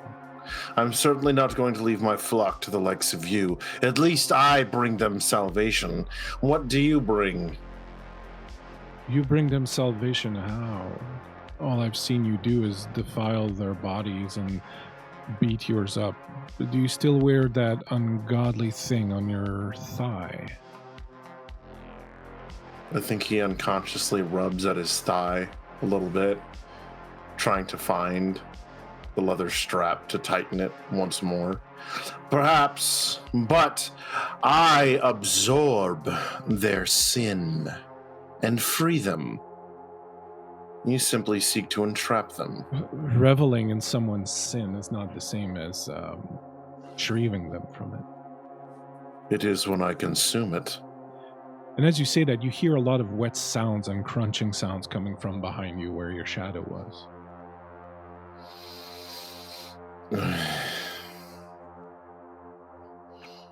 He should be just about done.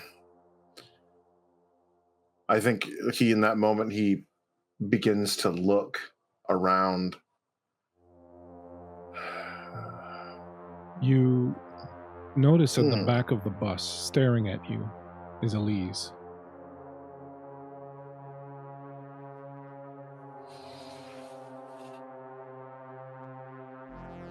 Well, I never figured you for back of the bus and shit. What are you doing here? Doesn't speak. She just looks at you, at your feet. Your shadow has finished feasting on Josephine, and he's licking his fingers, and he looks up at who you're talking to, and he's like, ooh, you're bringing out the big guns, Padre. This night's picking up, and he starts making his way towards Elise. Don't fucking touch her. Why? You said that... That one is mine. Oh, really? What are you gonna do? You gonna put her up on a cross, Padre? You gonna put a little halo on her head? You gonna get everyone else to whisper little Hail Marys to her? What's your plan, Padre? What is it you want to do with this one? She is something beyond her. She is something beyond you, you fucking nitwit. You simple embodiment of carnal desire. If you cannot see it, you have the same knowledge as I. She is Lilith reborn, and I will make her see it. Oh, shit, Padre. That's some heavy duty fucking what? Holy Christ! Oh, fucking Lilith reborn! Oh my God, have mercy! I want her even more now. And you can't have her. Take all your whores, take all your innocent souls, but that one is destined for greater things. It is God's plan, and she will see it to fruition. God's plan, Padre, or your plan? Well, one and the same. We're made in his own image, aren't we? You realize you're alone on the bus. You hear noise coming from the front. You turn around. Outside, the city is still on fire. You pass a bus stop. The bus doesn't stop. You see a woman in blue standing at the bus stop, smiling at you as you go by. What does she look like? Bleak, what the fuck does she look like? You catch only a very quick glimpse of her. She's dressed in blue. She has long, reddish, dark hair. Very waif-like in appearance. I think he's immediately plastered to the window, trying to burn the image of her into his mind. You lock yourself up to the window. You see her. You watch her as she recedes away. You try to burn her image in your mind. Then you hear coming from the front of the bus, "Welp." You turn and you look as the bus driver is standing up. He looks at you and goes, "Nice night for a walk," and he throws himself out the bus.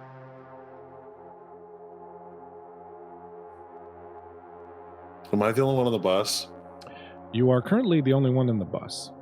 Is it moving? It is moving quite rapidly. The lights are flickering, and as you look, you see the woman in the blue dress sitting right up front, behind where the driver's seat would be. I think he goes and sits next to her. Father Dubois. We need to talk. And that's when the bus comes to a crashing halt, smashing into a phone pole. I'm going to need you to make a stamina plus athletic roll as you are flung out of the bus through the front window and go crashing out into the street. Stamina plus... athletics. Athletics, okay.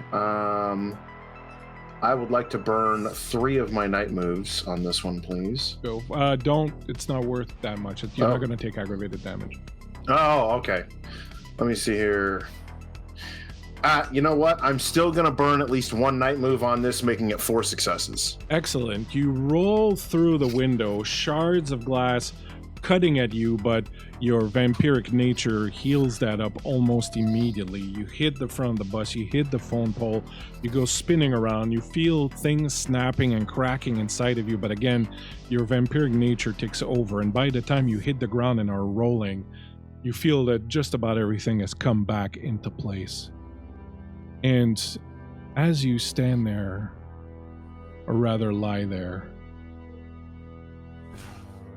taking in all this in, you realize you have stopped your roll right under Live from the Apocalypse rating us. Thank you so much, gang, for coming in.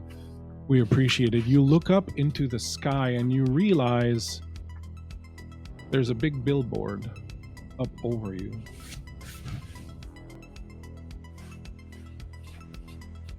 A billboard announcing a brand new construction project by Les Entreprises du Lys up here in Montreal in the Royal Mount District, something called the Pyramid Project. Appears to be a giant glass pyramid, which is apparently breaking ground in 2025. Well, if it isn't the structural representation of the Holy Trinity.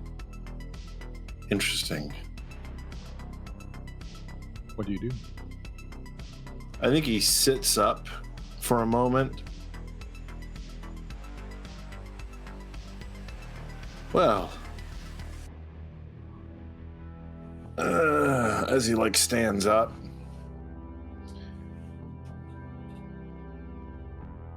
So I'm supposed to kill her, right? The lights go out and the billboard grows dark. I'll take that as a yes. You look around you, you realize you're in a part of town you've never really been in before. It's very industrial, very dark. It feels abandoned, ancient. There are old railway cars sitting on tracks, rusting, silent, unmoving. Barely a bit of light in the area. This feels familiar.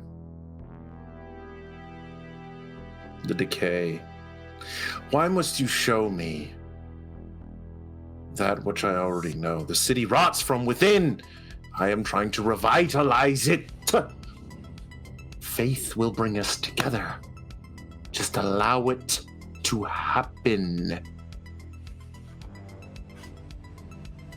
You hear a very tiny sound coming from near your feet. You look down and see a rat. Oh. Well, fuck me. What do you want?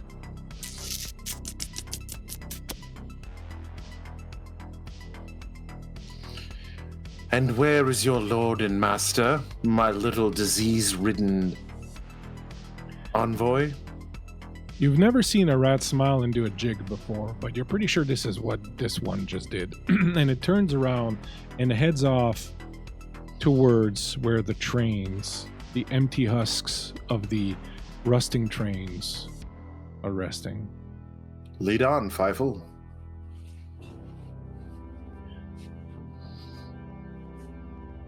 Across town, Maria, Elise, and Fletcher are rushing towards the car. Fletcher keeps looking over his shoulder and keeps telling you, keep moving, keep moving. A lot of you run down the first flight of stairs and then turn over to the left and go around the little walkway there and head towards the car. And as soon as Faraday sees you coming in a bit of a hurry, he fires up the car. You reach it. Fletcher opens the back door and ushers both of you in and then sits in the front and tells Faraday to fucking floor it. Faraday doesn't need to be told twice. He backs up the car and then throws it in drive and heads down the little runway. The entire time Fletcher's looking out the window. Elise, you have literally never seen Fletcher afraid or anxious or looking so rattled in your hundreds of years together. Can I do something? Yes. As we're driving away, Elise's face is pressed against the glass and she's looking at the lead one. And I would like to use Scry the Soul on them, if I could. You have to touch them for that, my first question. Nope, I just have to be focusing on them. Make your roll. Does it require a rouse check? Oh, yes, it does. Oh, we love rouse checks in this business. Yep. We're dangerously close right now.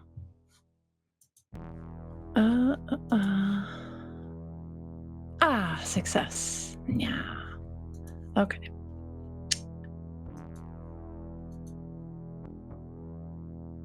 Why is that not rolling?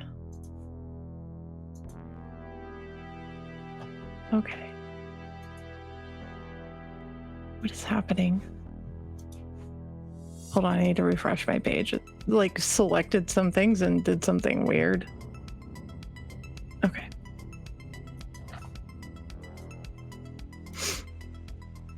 That is 5 successes.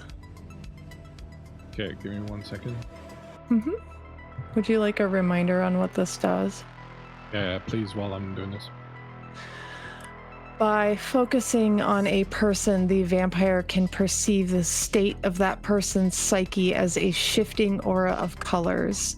Auras reveal little precise information, but do provide clues regarding many subjects, emotional state, resonance, supernatural traits. If looking for a specific condition, the vampire can cursorily scan the crowd to detect it. So, basically, on a win, the storyteller truthfully answers a number of questions equal to the margin of the roll about the target's aura and psyche. All right. How many successes did you get? 5. That's pretty solid. So go ahead and ask some questions, and then I will tell you what you see. I would like to know whether the subject is a vampire, werewolf, ghoul, or any other supernatural being. He's human, but there's something supernatural about him.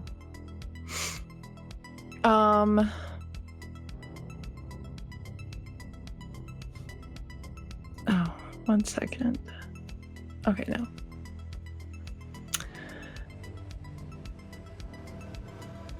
I would like to know the emotional state of the subject.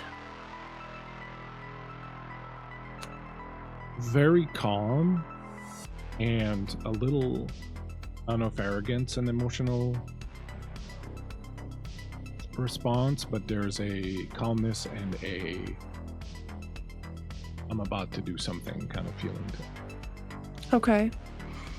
And I would like to know whether the subject is under the influence of blood sorcery or any other type of magic. He is, in fact, currently quite enveloped in something you have never seen before. There is an aura of extremely powerful magic around him.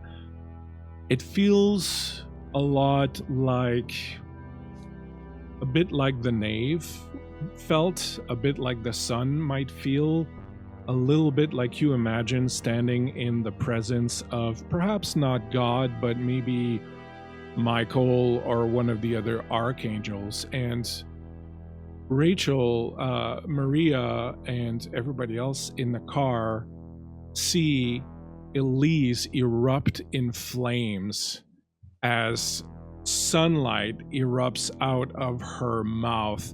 Her body erupts in light.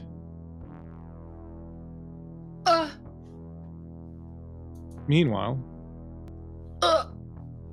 Just fucking meanwhile. Cool. What? See, I told you, not just me. Wait. Arkham. Arkham. Yes, that's me. You come to. You're lying in the middle of the gallery in the front room. You're naked, covered in blood from head to toe.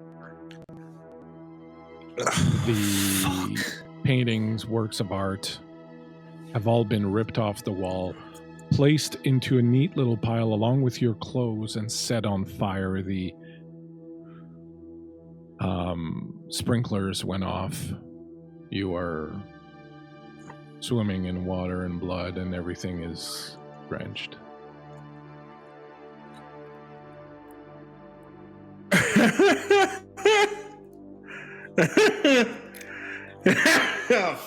Fuck. Okay, shit. Again. You feel the weight in your stomach like you felt before when you overindulged. When you gorged yourself, you feel the blood rising in your throat. Constance. Constance. Fuck.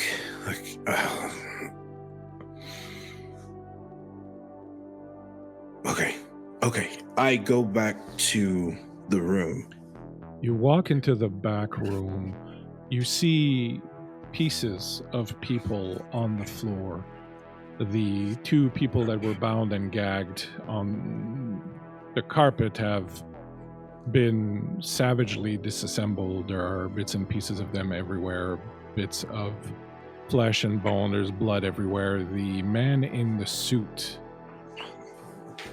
is likewise rent apart.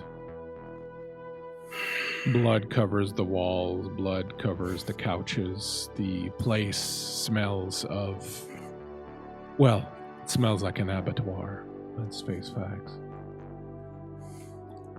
You don't see Constance anywhere.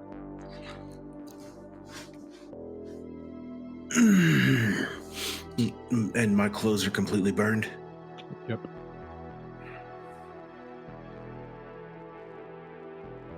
Okay, fuck.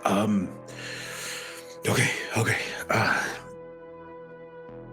I need to leave. Okay. I need to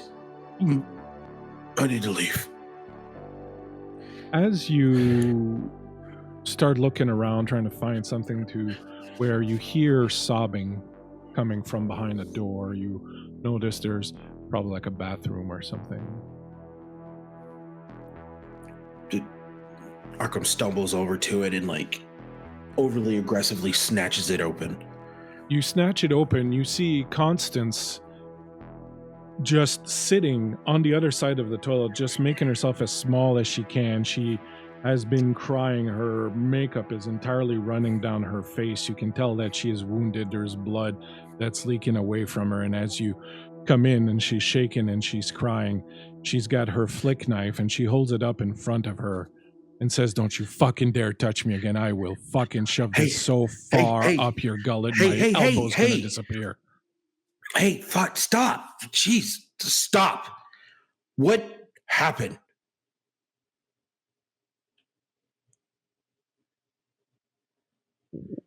What happened? Yes, what happened? I woke up in the gallery on my ass, naked again. What happened? You happened.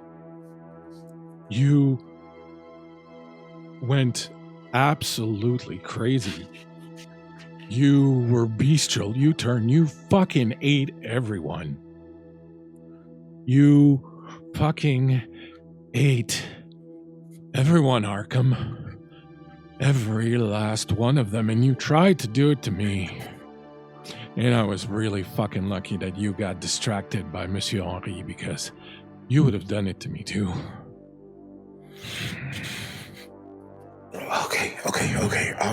And he gets down and like he slowly extends his hands out to her. No, it's fine. I am sorry. I don't know what's happening. All right, my internet seems to be going the way of Arkham Olivia here and just sowing chaos all over the place. Meanwhile, on the other side of town. So you go about embracing her. Finish your thought, though. What was your question? That's what you do? Did I bite her? I don't know. Do you bite her? No. It's just more so of checking to see. Did you bite her? When in the thing? Yeah. I don't know. Let's see if you bit her or if you just did other terrible things to her. I'm gonna let the dice decide. 1, 2, 3. You bit her. You did not bite her. But she is injured. Yes. Okay. So I go, okay, I'm going to fix this. I'm sorry. Know your crowd. Any wounds that are there, I lick the wounds to heal. No problem. Constance.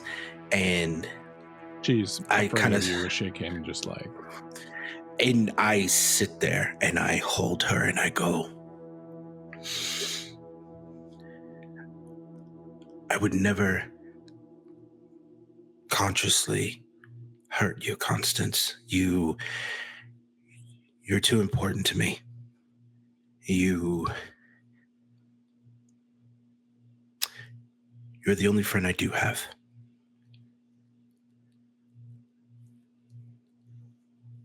I don't know what's going on with me, and I'm, for the first time in a long time, very afraid.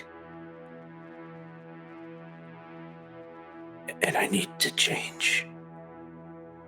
Oh, sorry. Well, we're clearly gonna need to workshop the whole thing about helping you control your thing. The music didn't help. That's my bad. My bad. No. The music was probably the one thing that did help. I felt more clear-headed than I have in a while, actually. Being able to kind of stop for a moment. And that was you. That was your doing. I'm confused. Oh, I'm sorry. I'm sorry. It's fine. It's not fine. It's fine. We're going to talk to Anaiko, right? Yes. Yes, we are. If anyone can help you, it's got to be her. She's old, right? She's seeing stuff, right? She knows things. Obviously, there's something that she knows or can do to help. That's what she hinted at when we briefly spoke, or when I got word. I don't know what it is, but if it'll keep you protected, then that's fine. I will do it. That's fine. I ate your friend as well. Yeah, Monsieur Henri's a big loss, to be honest.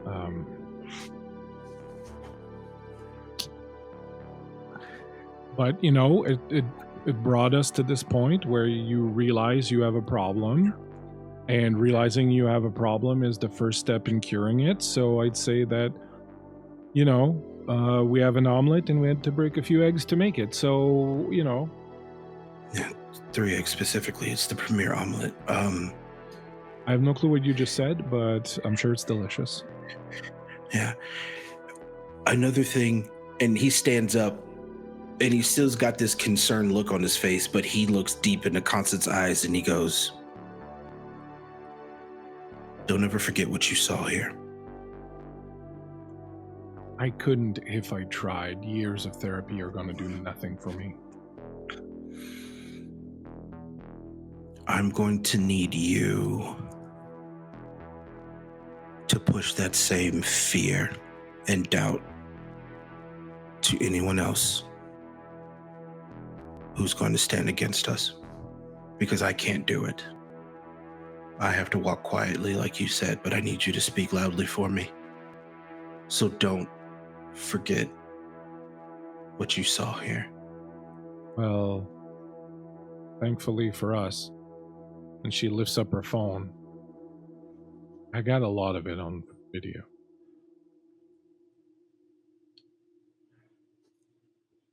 And on Call that it note, hubris. I'd really like to watch it, Constance. Can you play that back for me? No.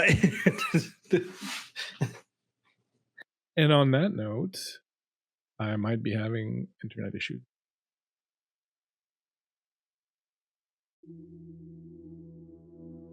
We're going to hope not. Back in the car. Hi. Give me a willpower roll, Rachel, to see if you Rostrek and freak out.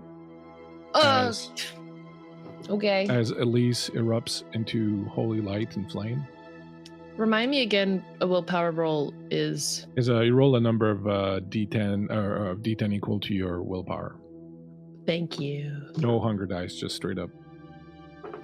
Thank you. Anything 6 or above is a success. Anything 6 or above? Yeah. So that's 1. I have some of those fancy night moves. Do those qualify for this? So you can spend you can spend a willpower to not freak out for the scene. Okay, I will do that. Okay. You spend a willpower, you back up, you are like inches away from her and you feel the heat, but oddly enough, it's not like a fire. Like you don't feel like you're going to catch on fire. It's really Great. just her kind of lit up from the inside. Faraday kind of starts to panic. Fletcher flips over the seat and tells Faraday to keep driving. And he drops. Give me just 1 second. He drops on the floor between you, and he goes to wrap her, and then stops when he realizes that it's not flames. Like he was going to like kind of wrap her to try to put out the fire. Elise is screaming. I'm sorry, Kurt. I don't want to go too much into the detail of this. She's screaming in pain. And you can tell that he thought she was on fire, so he was going to wrap her to try and put out the flames, but then he stops. He doesn't know what to do right on that spot. What would you like to do? Seeing that it's not flame, can I detect that it's some kind of like holy kind of presence because of the nature of my own experience? I'm gonna say go ahead and give me a intelligence plus occult. Great.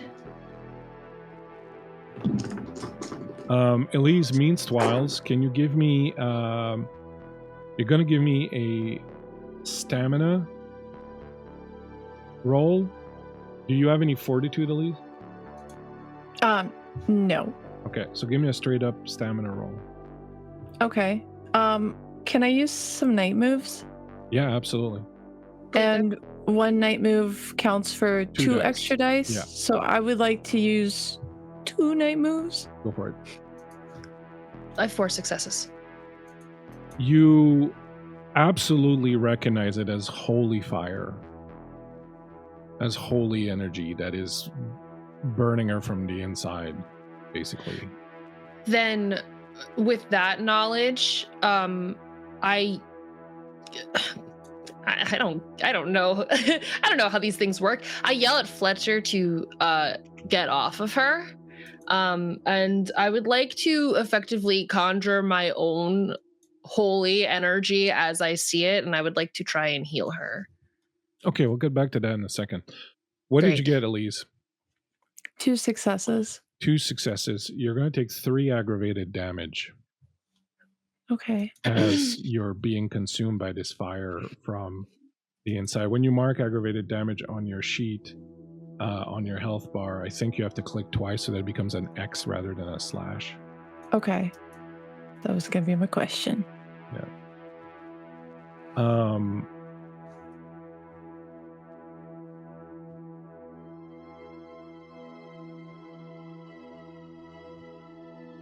You're going to give me also, Elise, you're going to have to give me a Rostrek roll also, so you're also going to give me a willpower roll. A willpower roll? Yeah.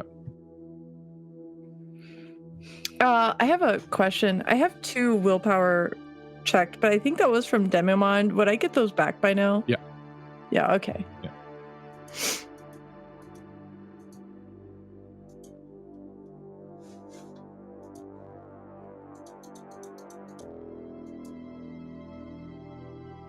That's another 2 successes.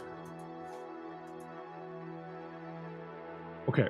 So you don't panic aside from just being really like in a lot of pain. Did you say I had to do a rouse check too? No. Oh, okay.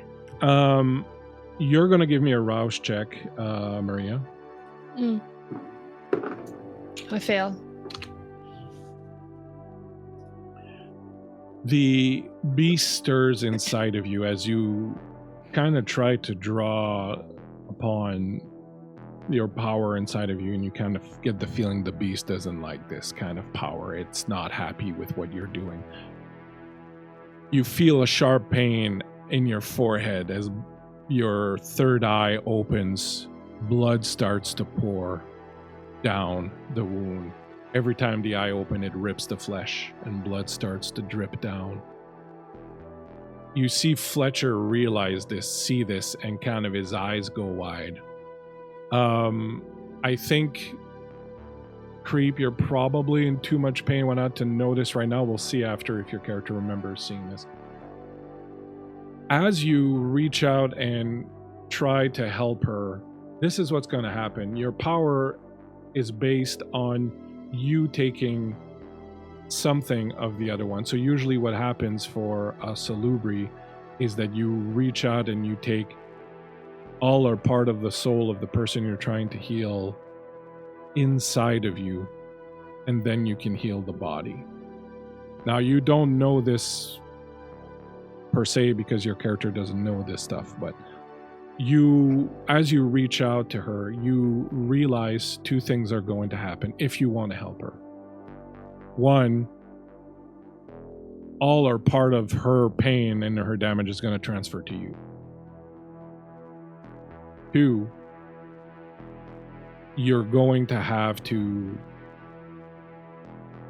bring her inside of you for a short moment or a short while, and you have no clue what that means or what that's going to do.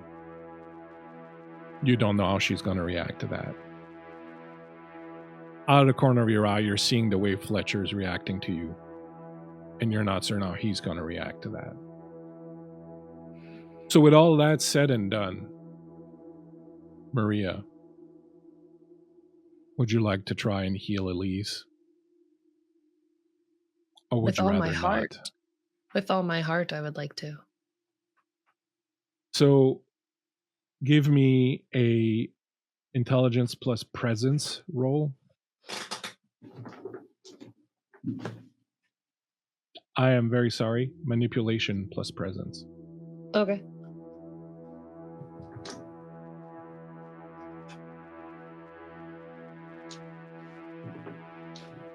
I'm going to use night moves on this. I'm going to use 2 of them. Fuck it, 3 of them. Oh, let's go.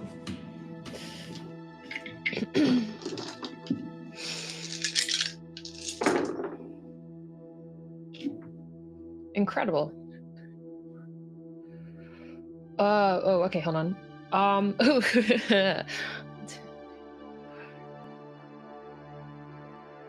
That's 8 with a messy critical. Do you wish to spend a night move to avoid the messy critical? That's the worst question to ask me. Because we know I don't want to. Up to you. I mean, I'm down with you not doing it. What am I, a guest on this? Yeah. Yeah. I've already spent so many.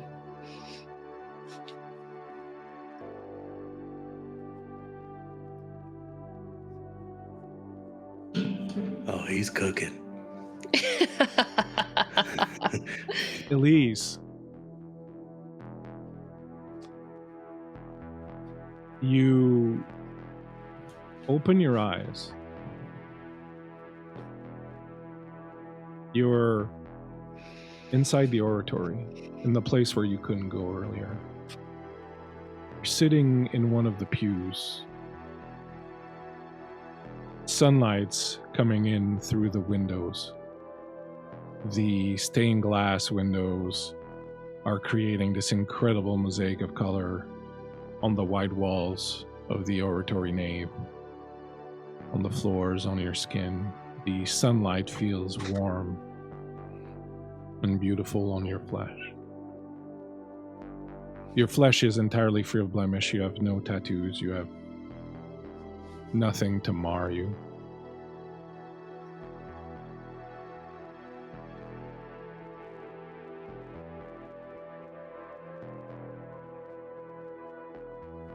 You look around. You see, standing behind the altar, looking up at the cross, is Maria. Maria, you're standing in the nave, looking up at the cross, understanding how Jesus took the pain of the world to save it. You know what that feels now.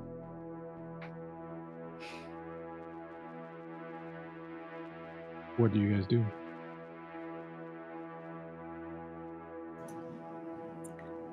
Elise stands from the pew she's sitting at, and she begins to walk down the aisle towards Maria.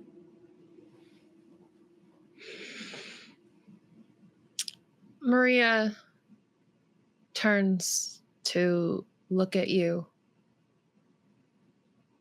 with a smile on her face. Is this your miracle? Yeah, something of it. Until now, I didn't remember what the sun felt like. I suppose I'm going to forget. It's very beautiful.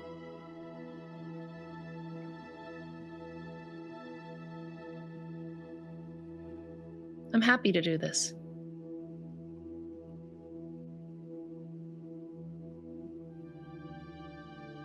I'm happy to be a part of your miracle. Good. And Elise embraces her. I embrace back.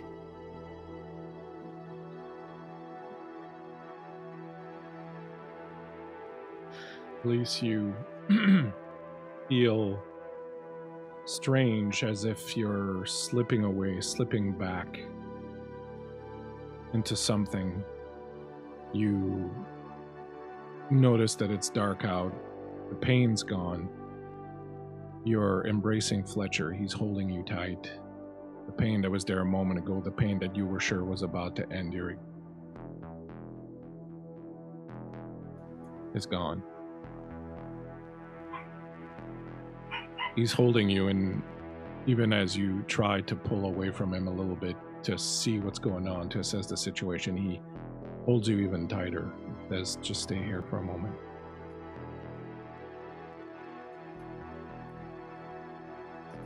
I felt the sun.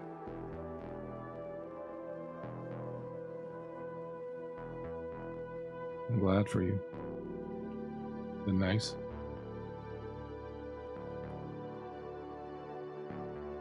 A thin streak of blood rolls down her cheek. It was beautiful. I'm glad.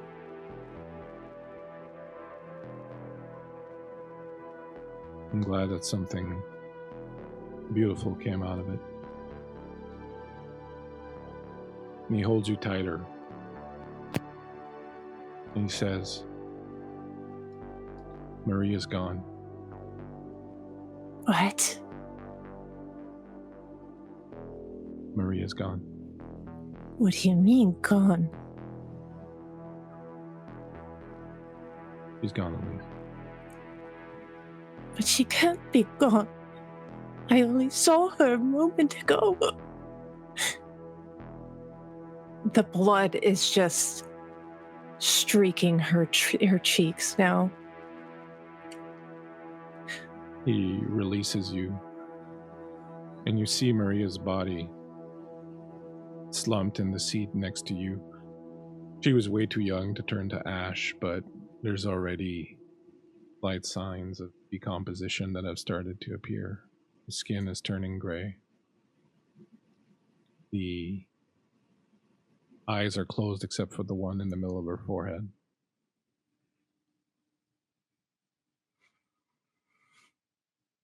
Elise reaches up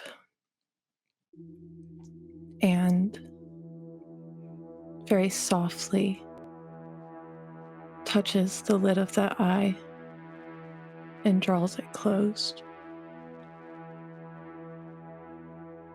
It wasn't her time. It was too soon.